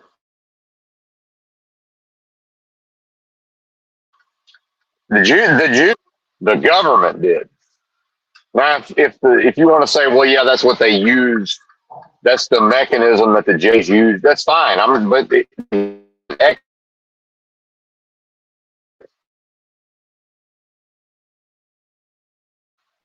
If you falsely believe that it's possible to have a proper society, let me tell you the only way that's possible. Number one, the majority of regular working paying taxes, even if that means for a period of time they've got to stop accruing tax liability, which means they're going to have to stop working jobs.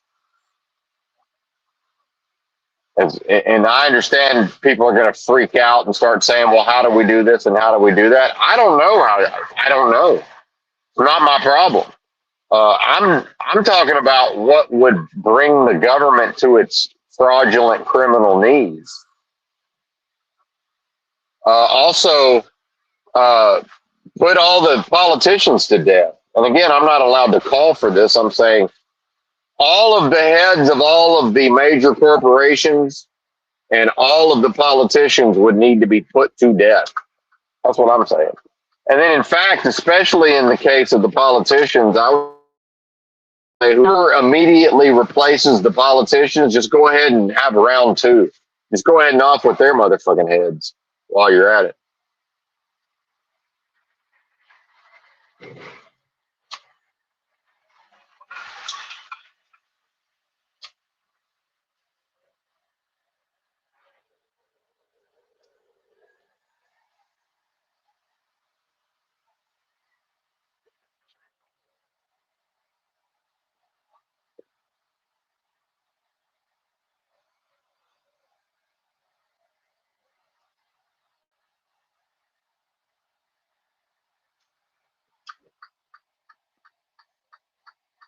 So anything short of that, now you could probably get away with just the not paying taxes part of it if enough people did it. But I mean, the chances of enough folks simultaneously doing whatever they would have to do, and they're not capable of it anyway. I'm not sure.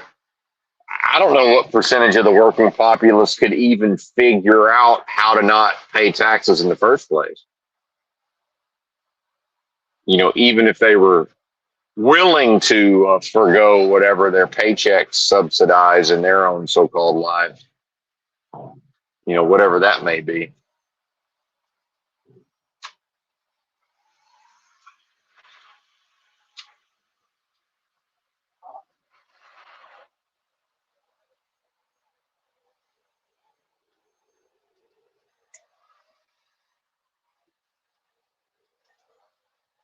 Which that's not going to happen.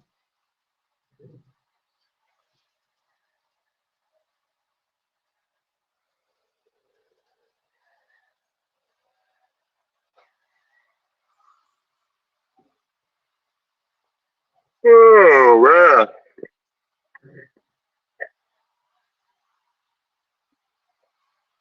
Now I going to pay for my Amazon Prime and my YouTube Premium, for fuck's sake,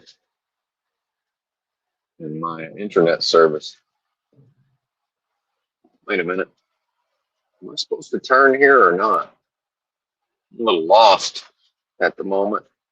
Yeah, okay. All right, we figured it out. Yeah, 57 south to Memphis.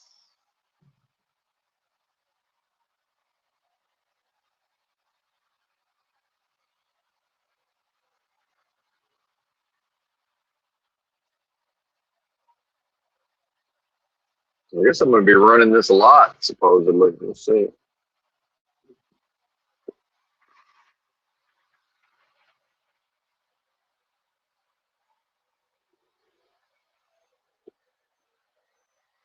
looks like I'm probably going to be doing, once they can get me in the groove here, probably 2 round trips a week from Memphis to general vicinity of Effingham, Illinois.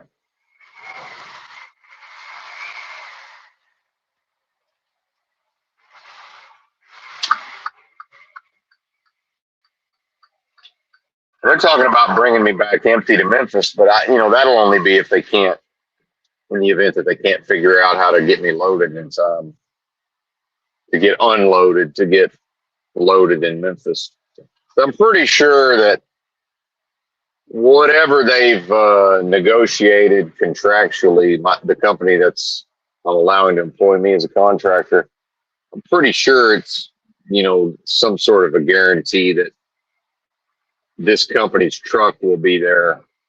Somebody will be there to pick up the freight by a certain, date and time.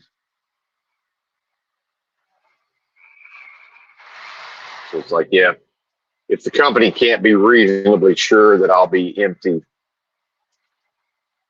I'll be unloaded in time to get loaded to meet the contract, and then I'm sure they'll do an empty trip. And then whatever they do squeeze in for loads on the backhaul, that's all gravy, right?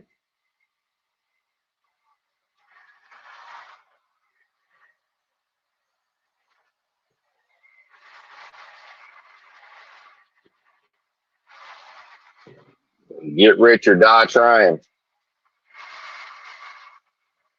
Get nigger rich or die trying. Get rich, nigger, in a non-racial way.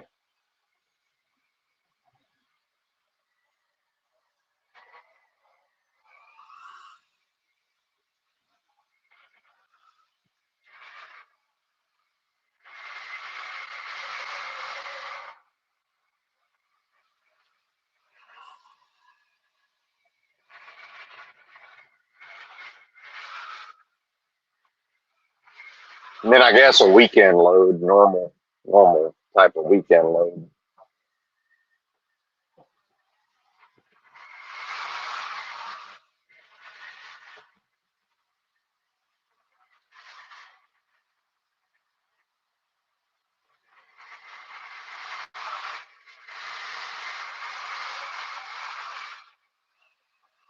Since our winter's over, and I'm sure they'll have plenty of drivers who are able to run back and forth to Connecticut now that the winter weather's mostly over with. Or I guess it's probably over with for the Northeast.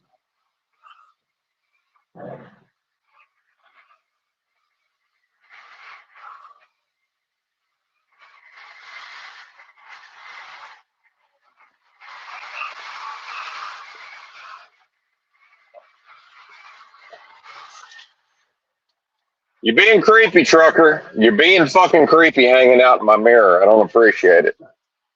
I don't appreciate it. You're being weird and creepy. How about you knock it the fuck off? I mean, just how'd you get stuck right there in my mirror? It's very strange. Suspended animation.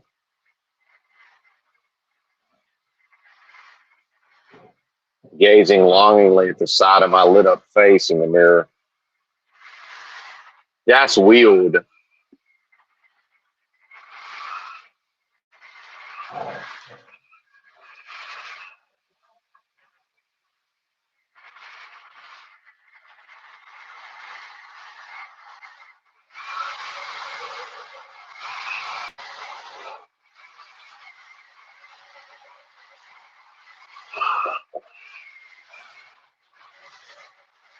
Oh, man.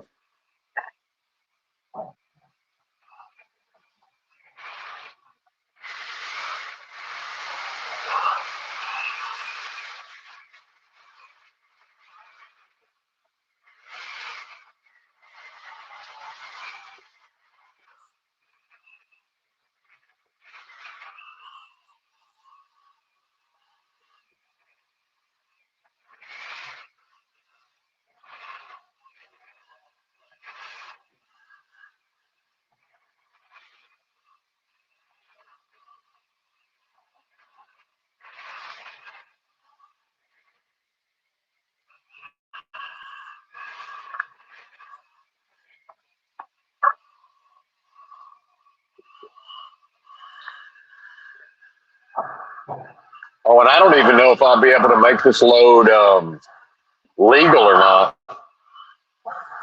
I'm hauling mail, and some of it, I guess, is like bulk forms or something. I don't know exactly what the fuck, but I think some of these places, it's not. It's some of it's not like some of it is post offices or USPS distribution centers, but then some of it is like third party facilities, I guess, that handle mail, and then maybe like data farms or whatever. So I got like a lot of weight on the nose and a lot of weight on the ass of the trailer, but then what's in between is all relatively light. So, you know, I haven't even weighed this bitch yet. So once I get to sliding the fucking axles, I don't even know if it's, who knows, might not be able to make it legal. So I've only identified one fucking scale house on this whole route. And based on the time it's going to be when I drive past it, I might just drive around it, maybe, and not even worry about it.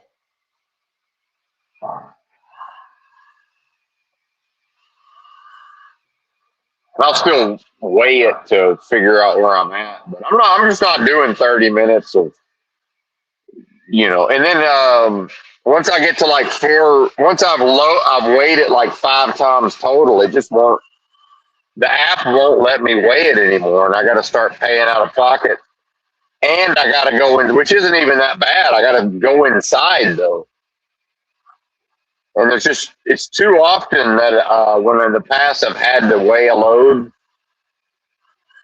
I'd say half the time I've had to go in the store, I end up in 20 minutes. It's a 20-minute line every time I have to go inside to get my. And so to only maybe eventually discover, oh, there's exactly one hole on the fucking trailer where it's legal. And it's just trial and error until I find that one hole. We're just here. We're just here. And then eventually, every once in a while, it's like, oh, well, this one can't be made legal. What do we do now?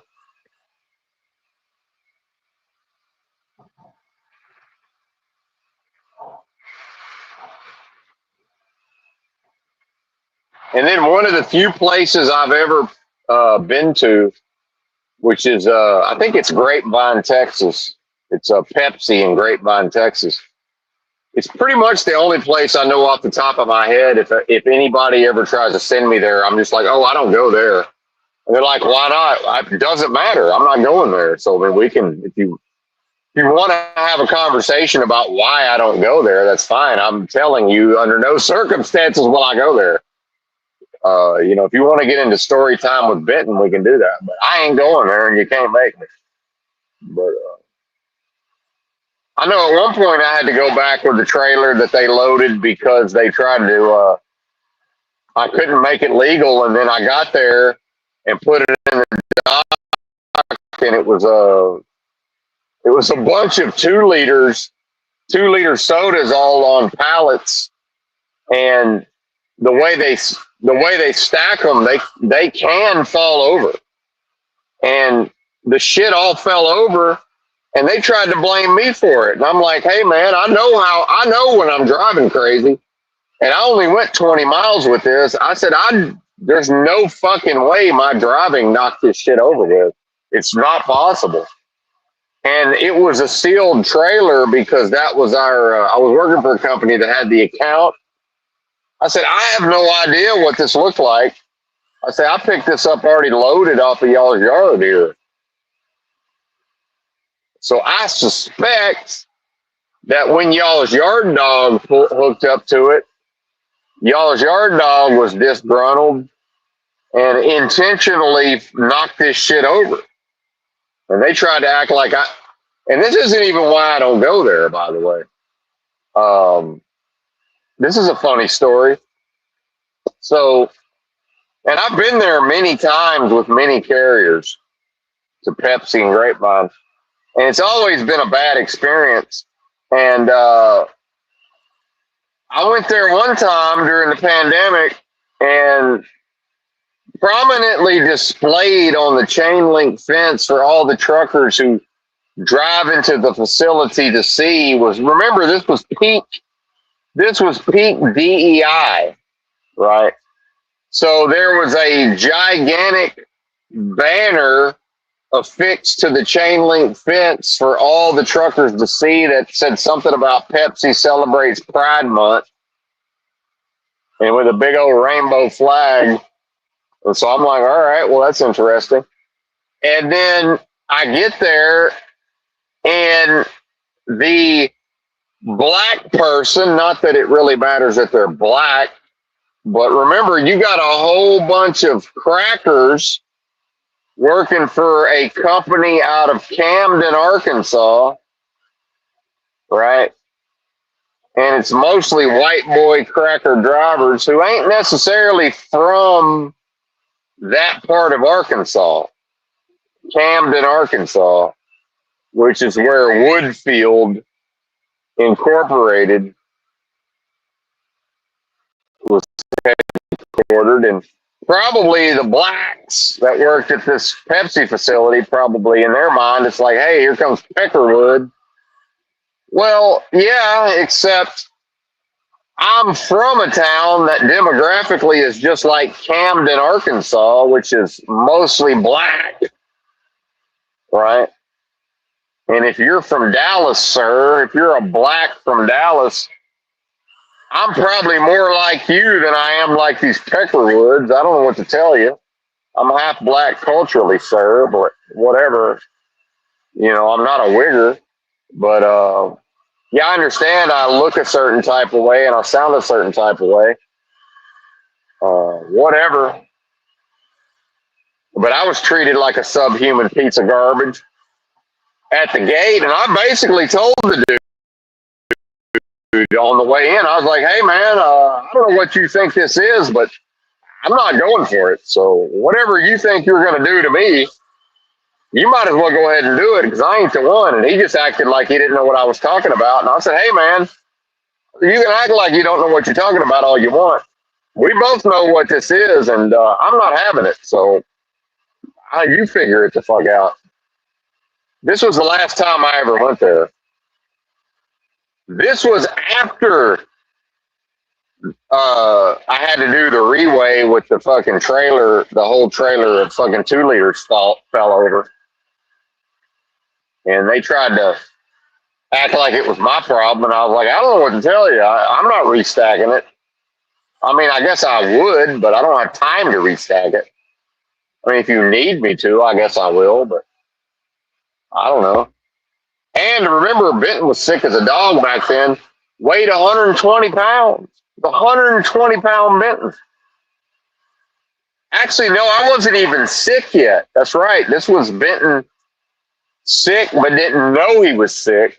So this was unexplained weight loss Benton, but still like 160-pound Benton.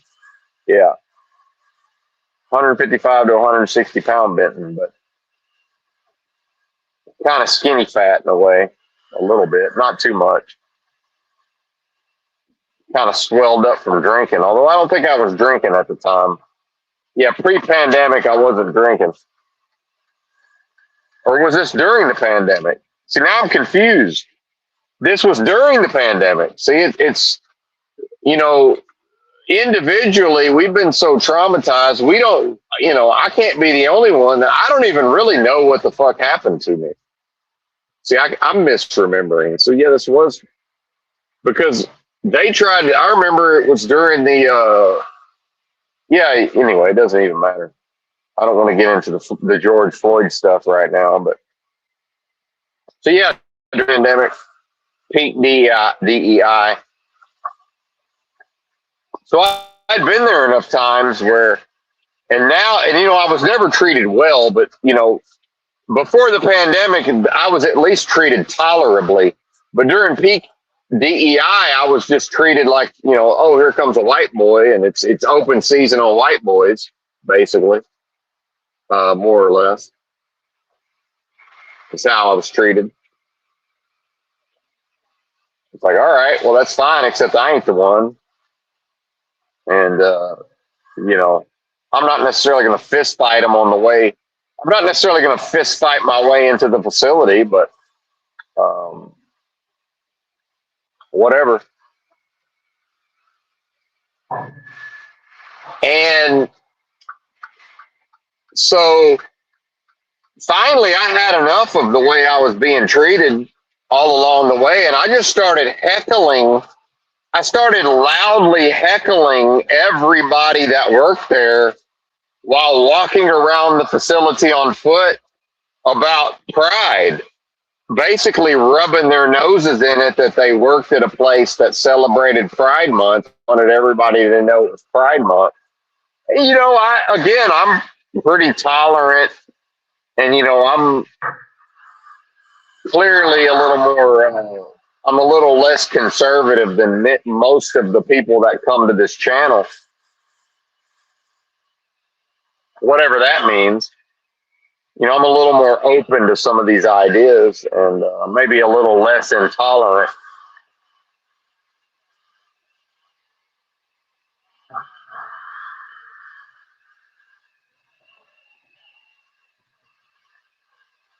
And man, they got so bad at me that by the time I was leaving, I'm not exaggerating. It was like 5 of them all grouped up at the guard shack when I was checking out and tried to fight me. I'm not even kidding.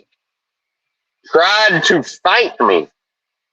And I called the company and said, hey, just so you know, 5 of these people just tried to fight me on the way out, and I no longer consider this safe. So I understand we have the contract and blah, blah, blah, but I'm never going there again, just so you know. That's the last time I'll ever go there. And I mean it. You can test me on this all you want. I ain't going there no more, and you can't make me.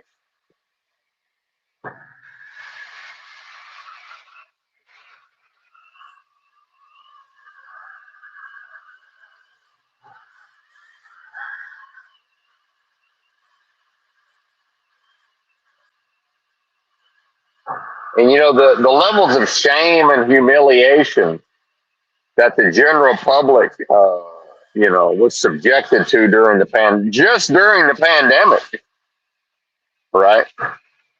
Because, and you want to talk about pride, or you want to talk about workers' rights or unions. I mean, the reality is, if the majority of the people who work at that facility don't agree with the LGBT and all of this, why don't they just not come to work? Right? Why don't they just stay home? And then when management's like, hey, why aren't y'all coming to work anymore? It's like, well, we'll come back when you take that banner down.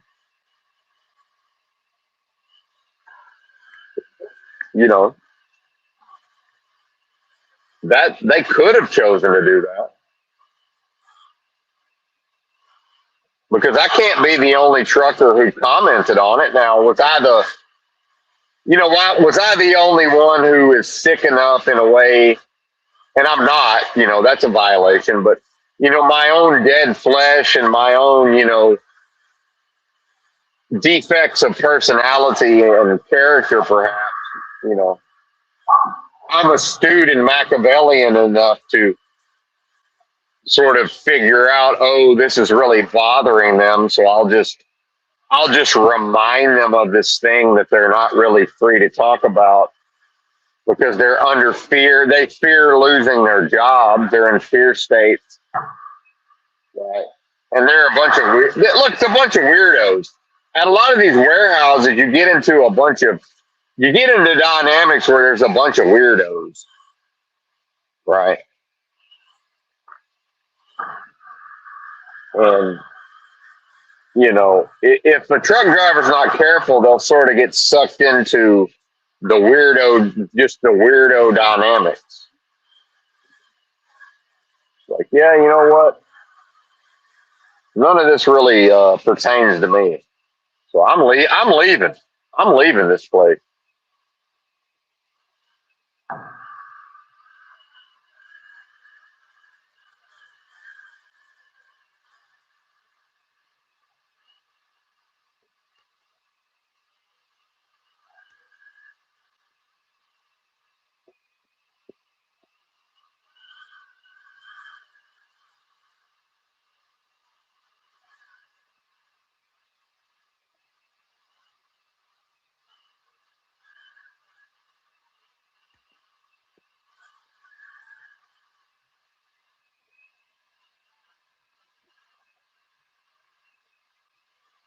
Then I had another time at a Home Depot distribution center in somewhere in Dallas, Fort Worth, which that's where Grapevine is. And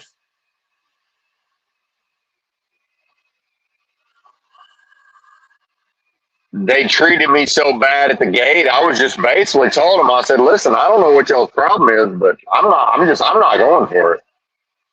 And my company, the company I was balking, and they had an account, they had a drop in account with Home Depot. And I was just like,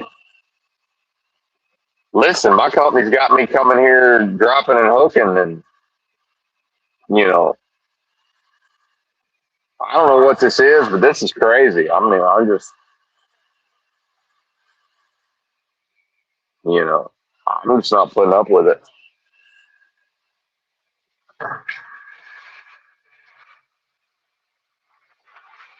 Insane. Total insanity.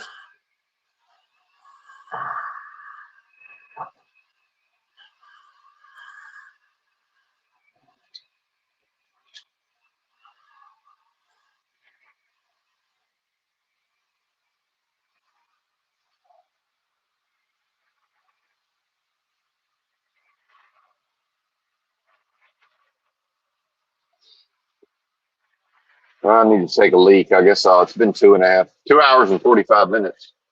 It's a long time to drive. So I guess we'll pull into the Loves here. Since I saw that nobody's at the fuel island, maybe we'll go ahead and get fuel since we're here.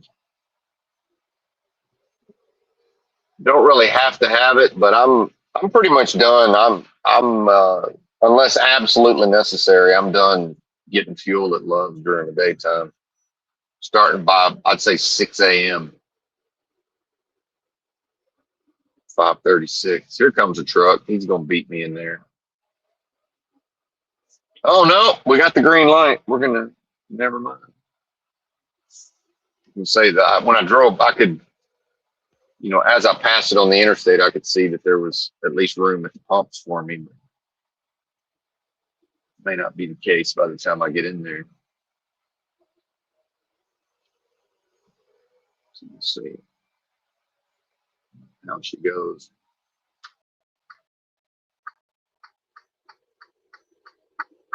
I've been needing to empty my trash since this early this morning. It's another thing. Sometimes I've just never had a place that has where I have access to the dumpster or a trash can. That's also a thing.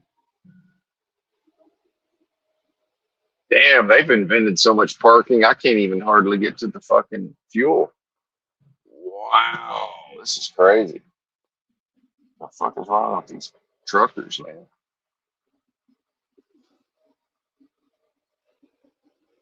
Bozos. Wow. Can't say I'm surprised though.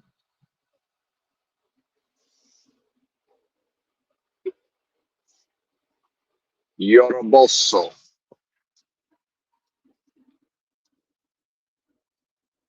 right. I might be back. Here you are. I'm gonna put up the non-tent banner. As a fair warning, sometimes when I stop for fuel or whatever, I just completely get out of talkie mode. So stream might be over. I don't know. We'll see. Come on, tablet. Sometimes my tablet doesn't want to cooperate. All right.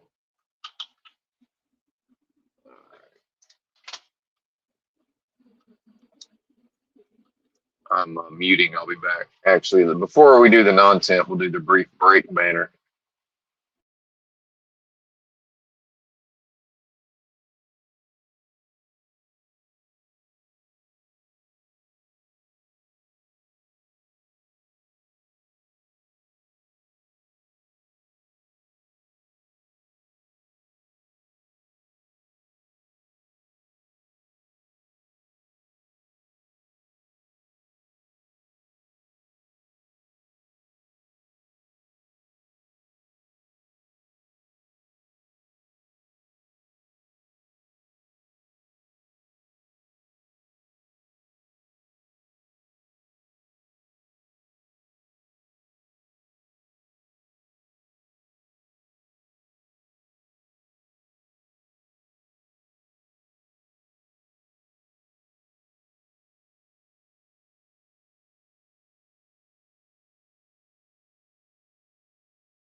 Hello. Mic check. Are we back? I think we're back. Well, that was an interesting oh man. I'm at the truck stop. Just got fuel. Hang on, let me reset the trip. I'd like to know how many miles I've driven since I fueled.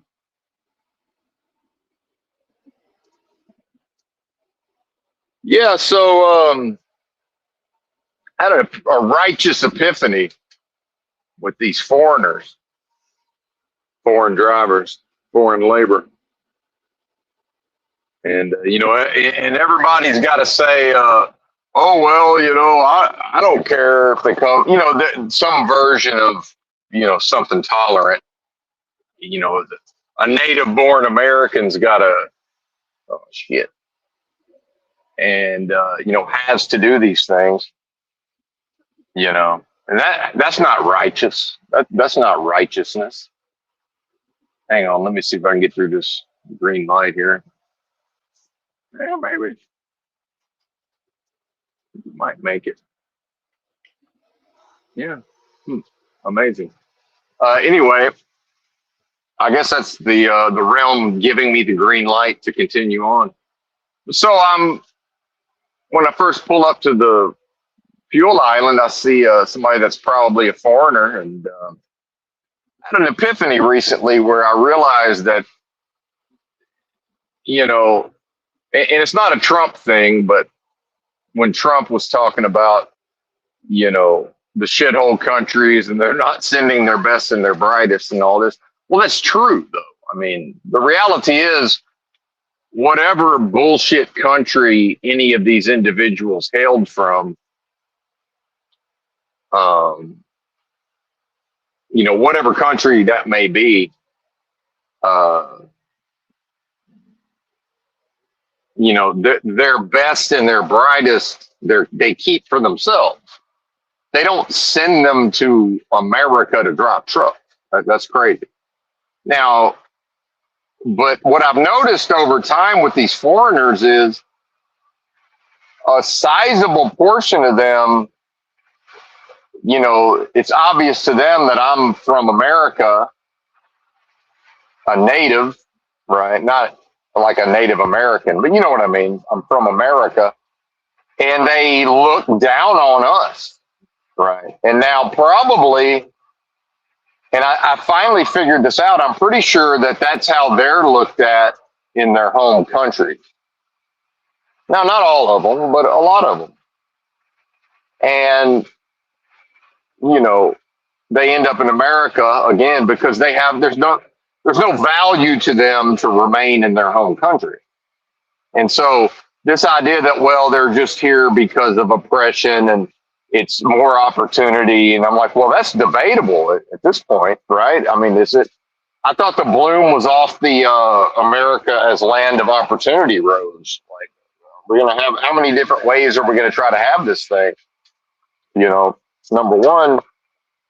Number two, so are you telling me that whatever country this guy's from, just nobody makes it there? Like, nobody is born in that country and lives in that country their whole life and makes something of a success of themselves. Just meaning, they're able to earn a living, raise their families, and live where they're from. Because that happened where I'm from in Arkansas, plenty of people. You got people that never leave the county, and it's one of the poorest areas of Arkansas, of America, right? One of the poorest parts of Arkansas and one of the poorest parts of America. Historically, maybe not so much since the 90s, but historically.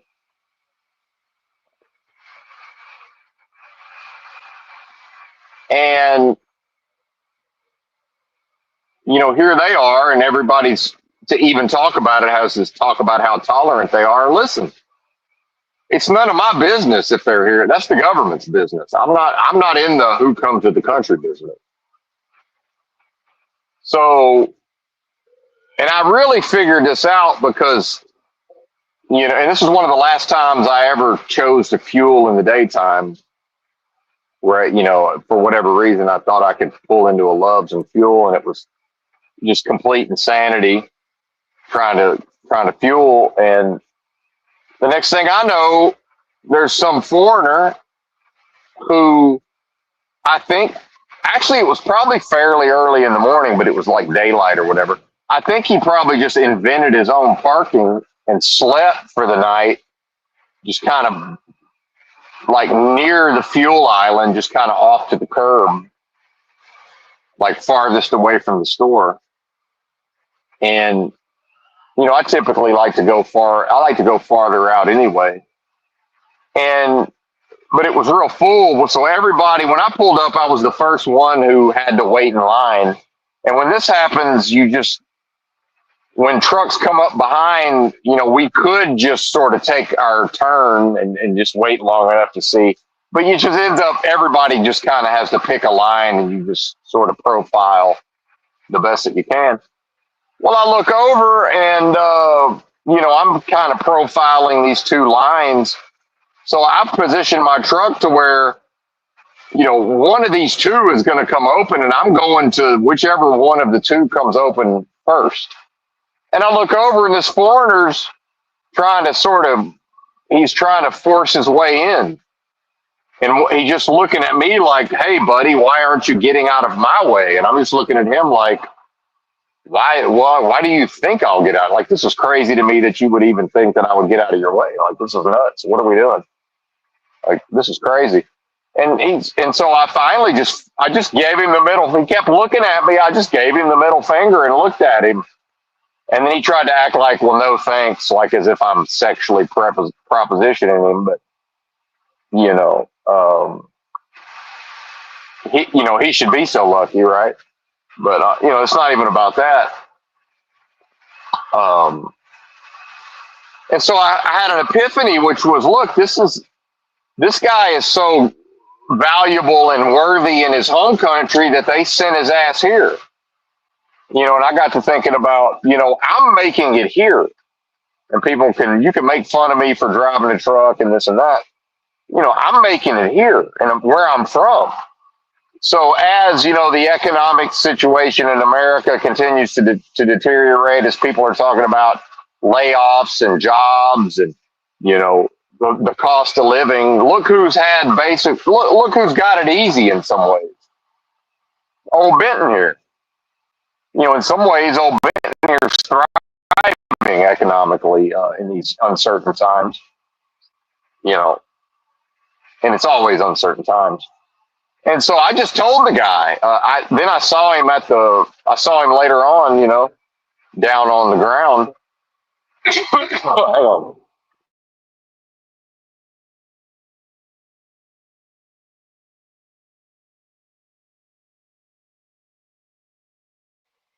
And see, this world has us so confused that when righteousness does want to express, we're so confused, we're not even able to righteously express most of the time. So I just saw this guy down here, and I thought, you know what? I need to go let him know what he's dealing with. I walked up to him. I said, hey, man, I just want you to know I'm better than you.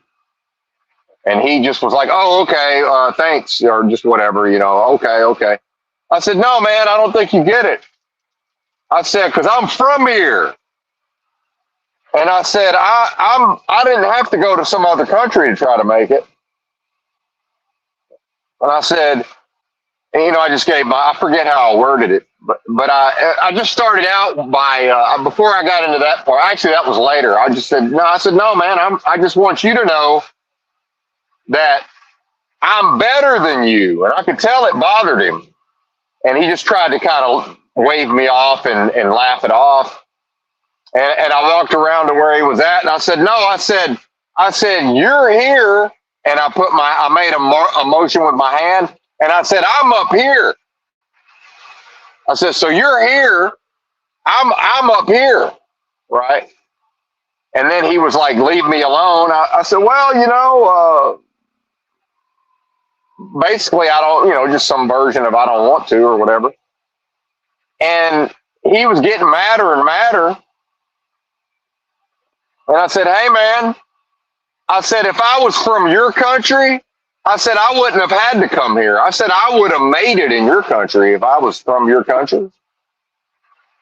I would have made it in your country because I'm better than you. I said, I'm making it here. Where I'm from here, I'm making it here. And if I was from where you're from, I would have made it there too. I wouldn't have had to come here. I said, you had to come here to make it. So I'm better than you, sir. And I kept saying, what really made him mad was when I kept talking about his country. And then he tried to act aggressive like he was going to run up on me and do something. And I just stood my ground and looked at him. And a lot of these guys are from Canada. A lot of these guys have work visas in Canada. And I think he tried to pull out his Canadian ID, but I wouldn't look at it. Because he's obviously not, it's obvious as soon as he starts talking, he ain't from America. There are some English as a second language people who are born in America. He ain't one of them. And he ain't Chinese. He ain't no. Are there any Chinese anchor babies driving trucks? I don't think so. Those are all wealthy families. I don't think they're going to fall on that level of hard times. And I'm going to do that every time I see one of these guys. I'm going to say, hey, man, just so you know, I'm better than you. And you know what that is? That's righteous. That's properly identified what I am, spirit of righteousness. And people can say, what are you talking about? That's what I'm talking about. I'm better than you, not you, the listener. I'm better than them. And then there was a they, them, ambiguous gender studies type person doing pulling doubles for FedEx. And I said, hey, of course it was Gen Z, had their headphones on. I said, hey, I just want you to know, because of how I look and how I talk, sometimes people are prejudiced against me. I said, they think I'm something I'm not. And so by then, the Gen Z's taking their headphones off and got the two bottom lip piercings and got kind of just a demonic, just sort of a demonic style of piercing and makeup and dress and all of this. I think it was a biological male, but it's hard to tell. It could have been a bio female. It's kind of a in the middle sort of thing, but not in a like it's Pat type of way, like it's bizarre, physically fit. Just it's hard to explain. It's not even worth trying to get into. And people may or may not know I'm quite tolerant of these folks historically. But hey, they can get some too, right? And of course, I got the body language like I'm doing something wrong and I'm a this person and, we got to back away from this and, oh, the horror, but which is fine. I mean, it doesn't matter to me how people react or respond. That's on them. But, I just want you to know sometimes people, because of how I look and how I sound, they don't know what I am. I want you to understand that. And see, that's righteous. That's never not righteous. See, that's properly identified spirit of what I am, righteousness. To tell the foreigner who came here to suck off the teat, which again, not my problem. That's the government's problem. Not my problem. If and I'm only one person. If Americans don't have a problem with it, okay. I guess it is democracy, but I've got a right to say whatever I feel about it. If I've got an opinion, where is this guy's right to not have to hear my mouth at the fuel island on occasion? He doesn't have a right to that. He's not entitled to that. His, his rights can't supersede my soul. And again, look, I understand that, there's no rights as far as the government or the realm and all of this is concerned. I'm talking about what is righteous. What is righteous is that what I am is absolutely better than whatever he is. And the fact is, many people, because of how I look and how I sound out of their own ignorance, are prejudiced against me. And some of those people look like the they, them. Some of them look like the they, them and don't understand that I practice tolerance because that's what I've always chosen to do for my whole life. Because that's me. That's what I do. Right. And I do get mistaken for the, some stereotypes. Right. And it's still kind of open season on a certain flavor of white boy to some extent. Hell, I might start telling the women, say, just so you know, just so we're clear, I'm better than you. I probably want those. I do kind of have a reverence for ladies in a way, but it's more like better with an asterisk. I'm better in the ways, in what men are good at, I'm better than her. At the things that a woman's good at, she's better than me. So that's not completely clear. That wouldn't be quite accurate to start doing the ladies like that. I guess. But the foreigners, they're not entitled to come here and not listen to the mouths of the natives. But why are the natives so reticent to express themselves? Right? Because hey, I got to deal with them. They got to deal with me. I've been expressing myself probably longer than this guy's been in America. I've been expressing my views longer than old Gen Z's been alive. Why do I got to be something other than what I am? I don't. Can't nobody make me express as anything that's even one iota less than what I am. See? And when properly identified, I'm only capable of righteousness and love. See, I wasn't able to return his anger with anger when the foreigner got angry. Now, I experienced and felt some of it, and guess what? More healing and more releasing. Guess who's being rewarded for his own seemingly bad behavior? Mr. Benton, rewarded. And in fact, had to mute the mic earlier because I was coughing up some demonic energy probably. Some of that demonic energy was like, wait a minute, if this is a level of righteous expression, we're out of here, buddy. We got to get up out of here. And now I got my shoulders wanting to do some stretching. That's another good sign. Going through some motions in oh yeah, we're working it out. We are working it out. Woo, stretch that neck. Yeah, buddy. That's good stuff. Right chair.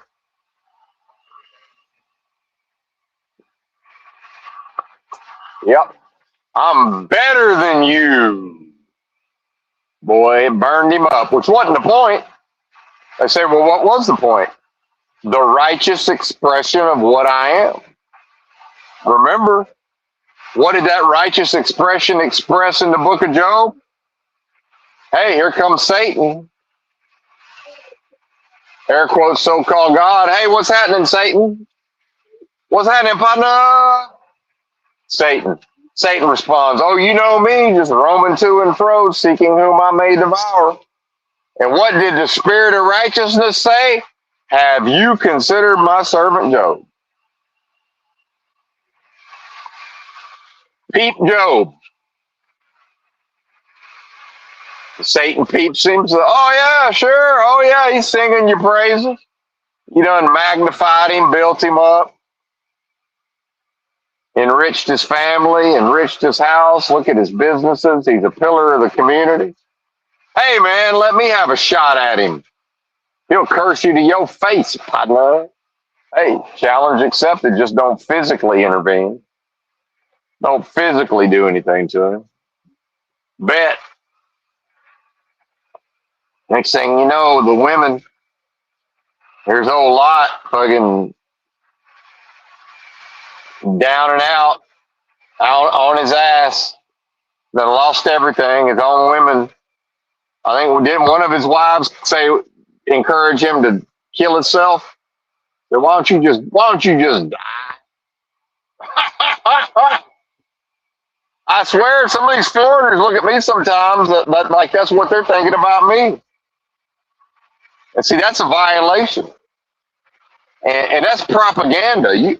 If enough foreign truckers treat enough native truckers a certain type of way, that's propaganda, man. Them native-born truckers will begin to internalize that at some point. That's just how it goes, man. So it's partially to just sort of, assert and express righteousness. I'm better than you, buddy. Why are you telling me that? Well, I just thought you ought to know. No malice, no ill intent, right? I mean, he's free to just agree with me, kill me with kindness. Oh, yeah, buddy, you sure are. Yeah, I know. Ain't it great? Ain't it great how much better I am than you? That's what really got his goat. Because he knows there's people that he went to school with and grew up with that are still where he wants to be in his home country. Except they made it and he didn't. And some of that is connection, and some of that is whatever the circumstances are that one was born into. Guess what? Yeah, I was born into something of a prominent family, and yeah, my dad had an income and all of this, but I got the Southern accent. I look a certain type of way. I come across a certain type of way. I got a lot going against me. I'm from, the most backwards, uneducated, impoverished, violent, dangerous region of the country historically.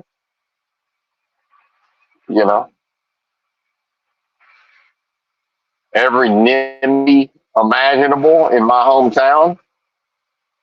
To this day, when somebody makes a list of, oh, here's the 10 worst places in Arkansas. Well, it's always going to be my hometown is going to be number one.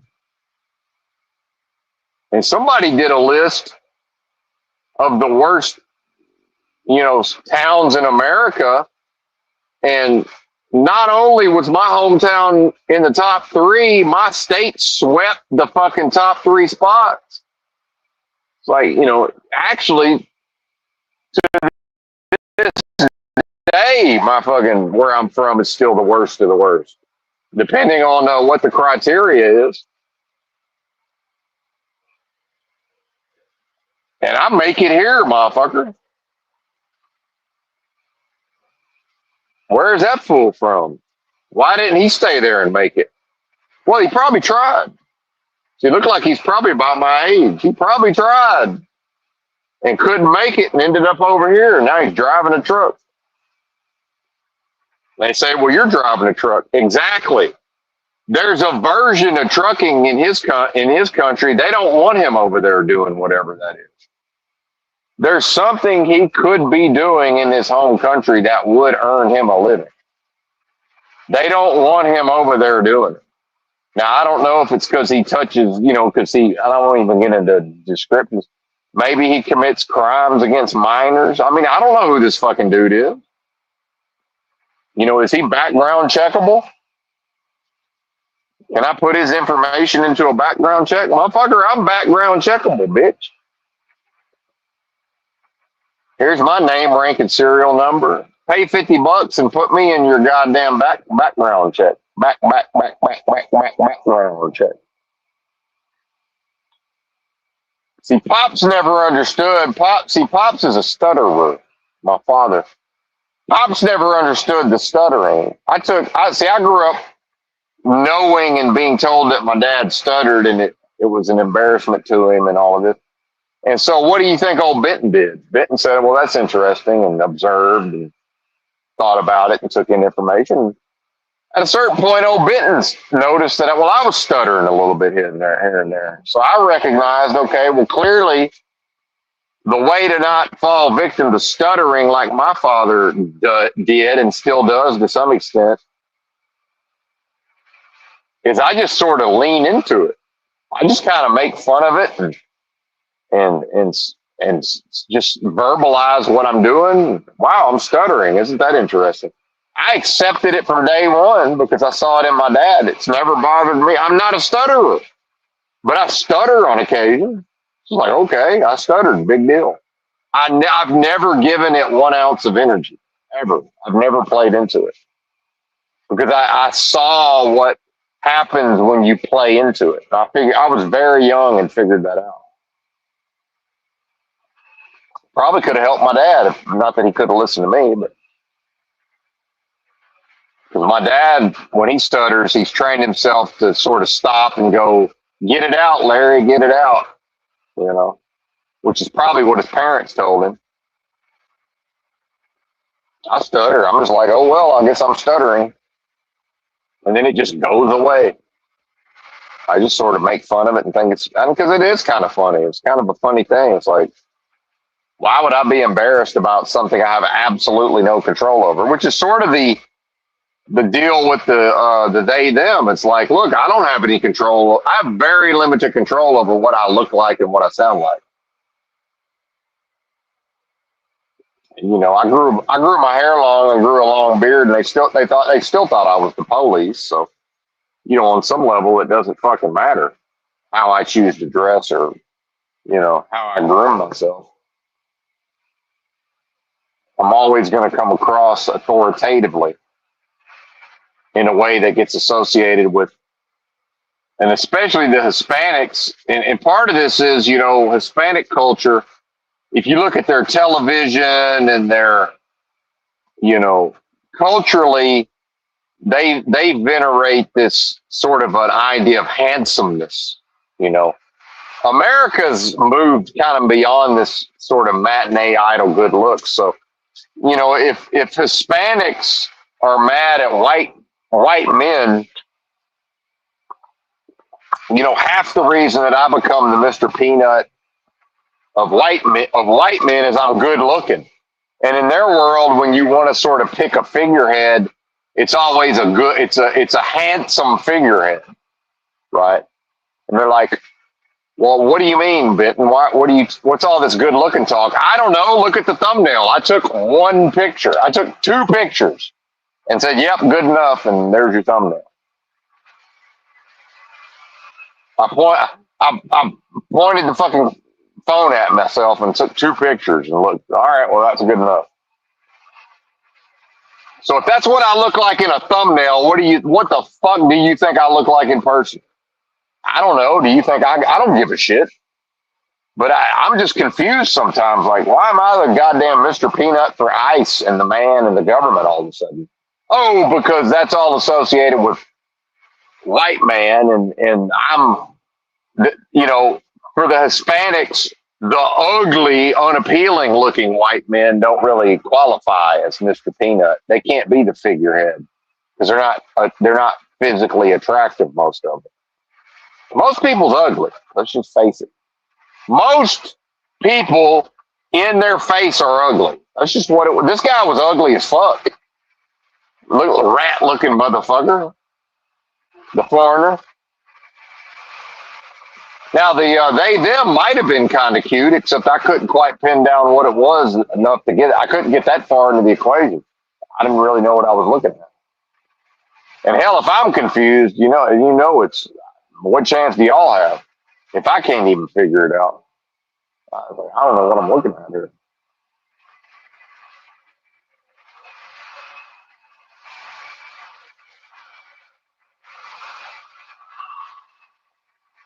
because I'm already treated like the criminal, right? Why wouldn't I just go ahead and express myself? You know, I've just started, when appropriate, I just started telling people that I'm no longer paying taxes. I guess if the government feels like it, it'll come get me and put me in prison. I mean, until then, I'm free to move about the country. And I guess that's one of the arguments for taking 2 months off and bebopping around and staying in an Airbnb, flying first class to LA.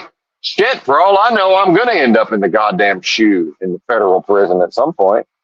They say, why the shoe? Well, probably better just go ahead and become a full-fledged political prisoner at that point. But, we'll just call it a hunger strike. But it's like, well, actually, some somewhat spiritually minded political prisoner is just fasting. I mean, isn't that what that is, right? That's pretty much what we're talking about. You can call it a hunger strike. I mean, how else is the prison going to interpret somebody who's like, fuck it, I'm just going to, 40 days like Jesus, we're just going to not eat, right?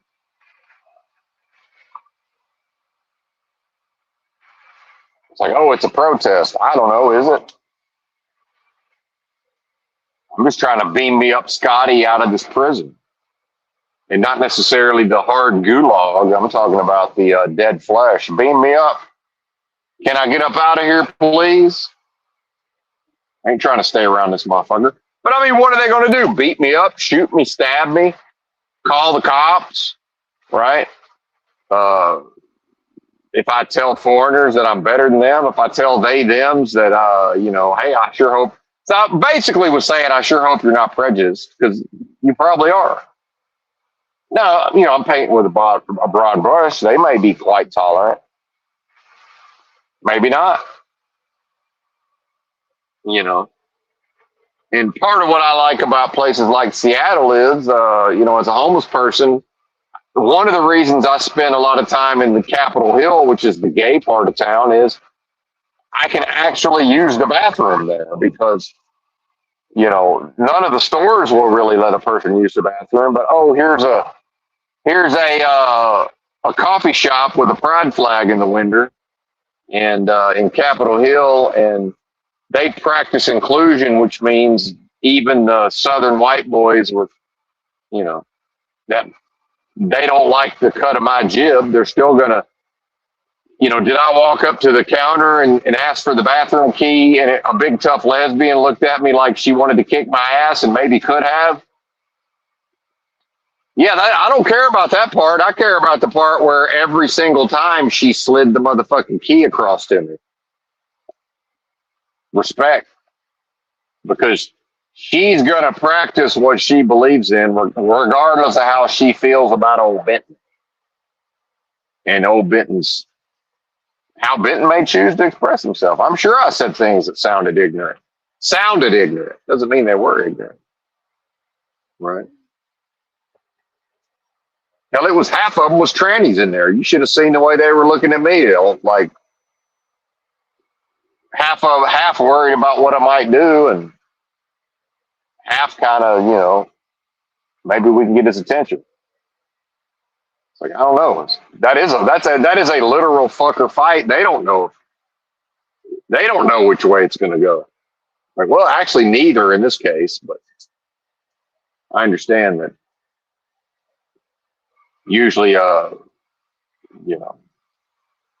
that's a fairly polarizing concept. The fuck or the fight.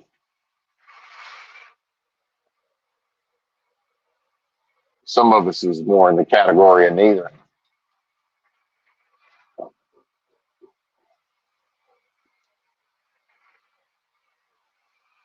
Oh, I forgot to weigh the load though. Damn it.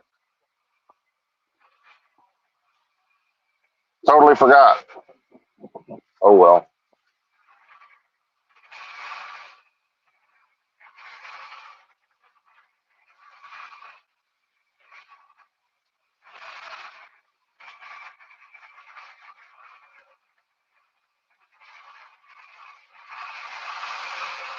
I might just slide them next time I stop and just go based on my go based on there's a suspension gauge, air gauge for the. I can reasonably calculate. I can guesstimate how much is on the drive axis based on this pressure gauge. But then we'll just have to hope they didn't. If what they claim the total on the bill of lading, if that's close enough, we got to be legal. But although not necessarily, but either way. And then I can just sort of decide if I want to drive around these scales or not. Maybe I do.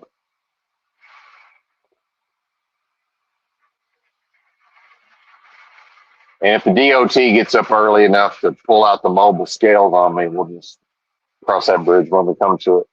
I don't see that happening personally, but who knows?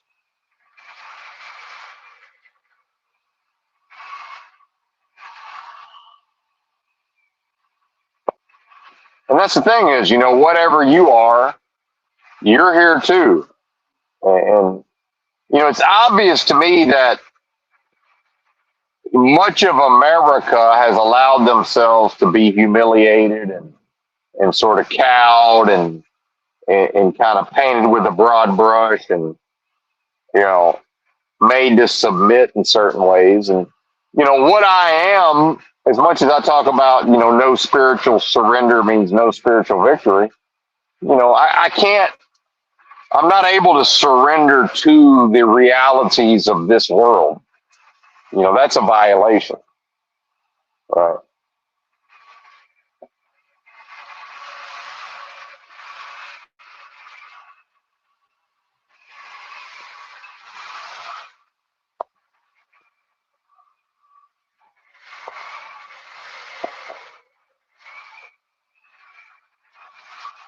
I was thinking about if I'm going to go somewhere for a month or two. I wouldn't mind going back to Philly, actually, potentially, because you always got the jump on the first Amtrak to Manhattan of the day. That's always. I'm trying to remember. I think it was about $100 around to go to Manhattan, something like that.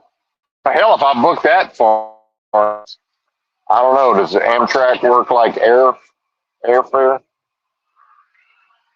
I need to look into that.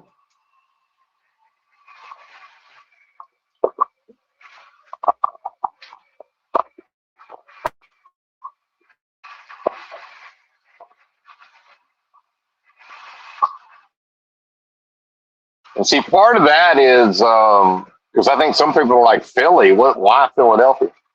Well, part of that is there's not that many cities that a person can fly into and just immediately jump on the public transit and not have to rent a car. And Philly is a place where and I can without renting a car, without just using the transit, I can get on an Amtrak and just go directly to I forget Penn Station in Manhattan, and just walk up some stairs, and there you are, motherfucking. Here it is, just like it looks in the movies. Manhattan. If you until a person's experienced that, I mean, you don't really know what that is, man. And I'm, 50 years old. I can just walk around and look at the women and be happy, and just kind of. I like to look at graffiti, and that's another thing. L.A. and New York, two top, graffiti cities. Hell, I have fun sometimes just whatever graffiti I can see riding the train. I don't remember really I think a lot of that Amtrak is subterranean, but I'm sure some of it's above ground too. But same thing riding the BART out there in the bay.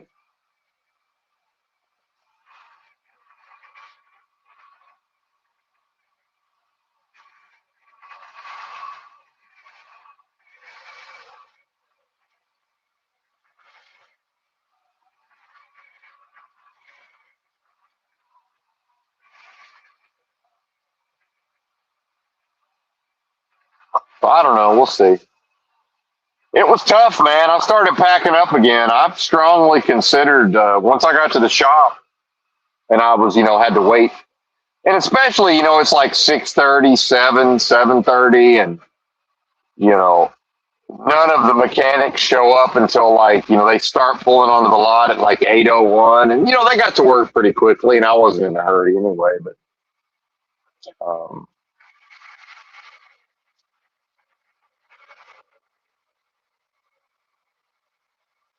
sort of reminding myself of how much I work and all of these things. But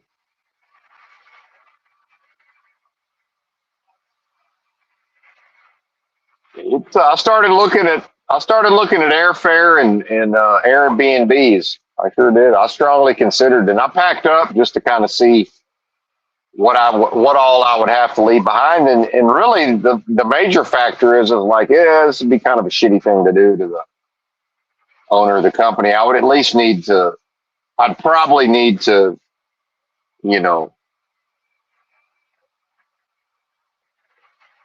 talk to him enough to get this, the truck worked on, and then probably go park it wherever he wants it parked, and you know, whatever I'm leaving behind, throw it in the fucking dumpster, and then maybe not detail the inside of the truck, but spray some simple green and wipe down some surfaces at least. It's like an all day affair.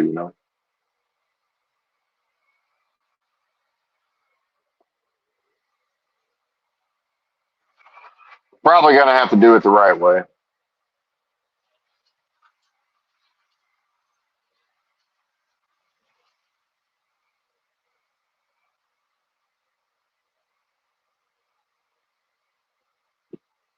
Found some last minute apartments for like 1,800, I want to say, right at 2 G's. Again, no shared spaces, just whole apartment, but a studio. And in Koreatown, about the closest one I could find to Echo Park was like a mile and a half, I want to say, walk, or maybe 2 miles. Nothing crazy. Good enough. I'd probably walk 15 to 20 minutes and then maybe take the bus the rest of the way, potentially, depending on where I was going in Echo Park.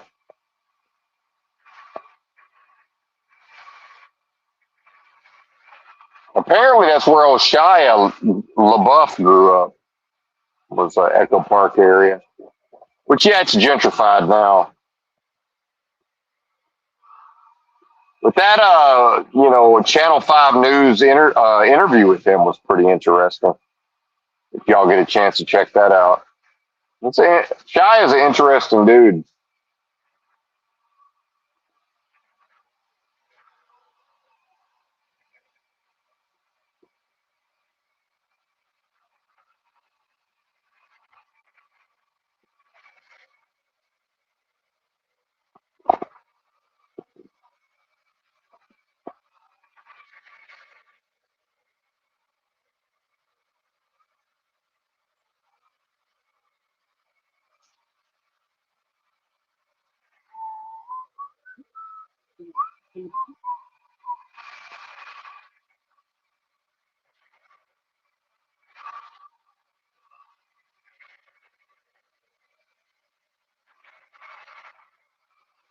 I don't know how accurate it is, but this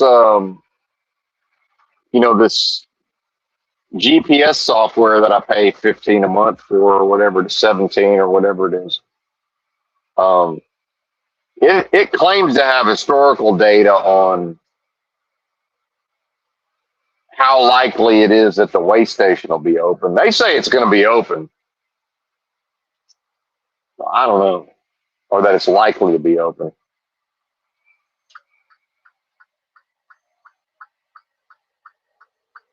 When I cruise through there, so I might just drive around that bitch.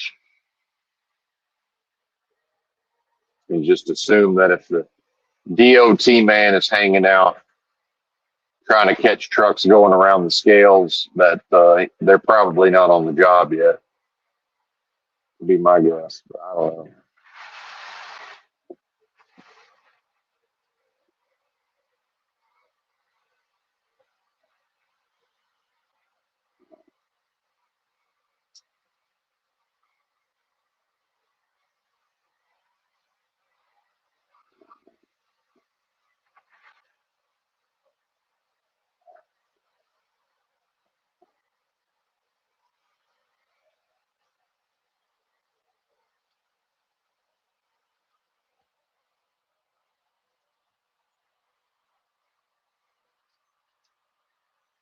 I believe we're in Effingham. Yep, that's where we are.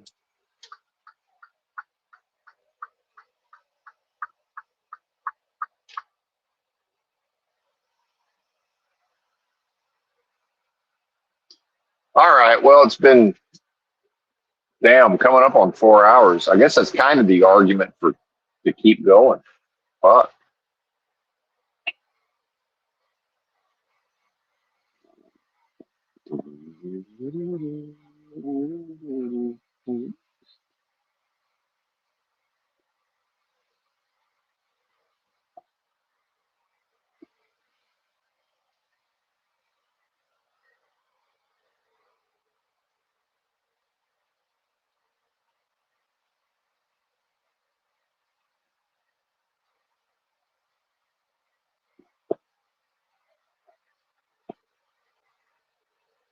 oh yeah, I got some chocolate. Let's have some chocolate.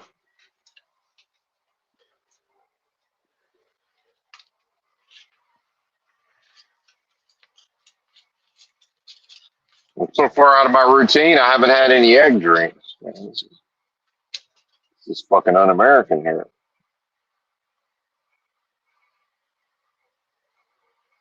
All right, I guess I'm out of here. Bye.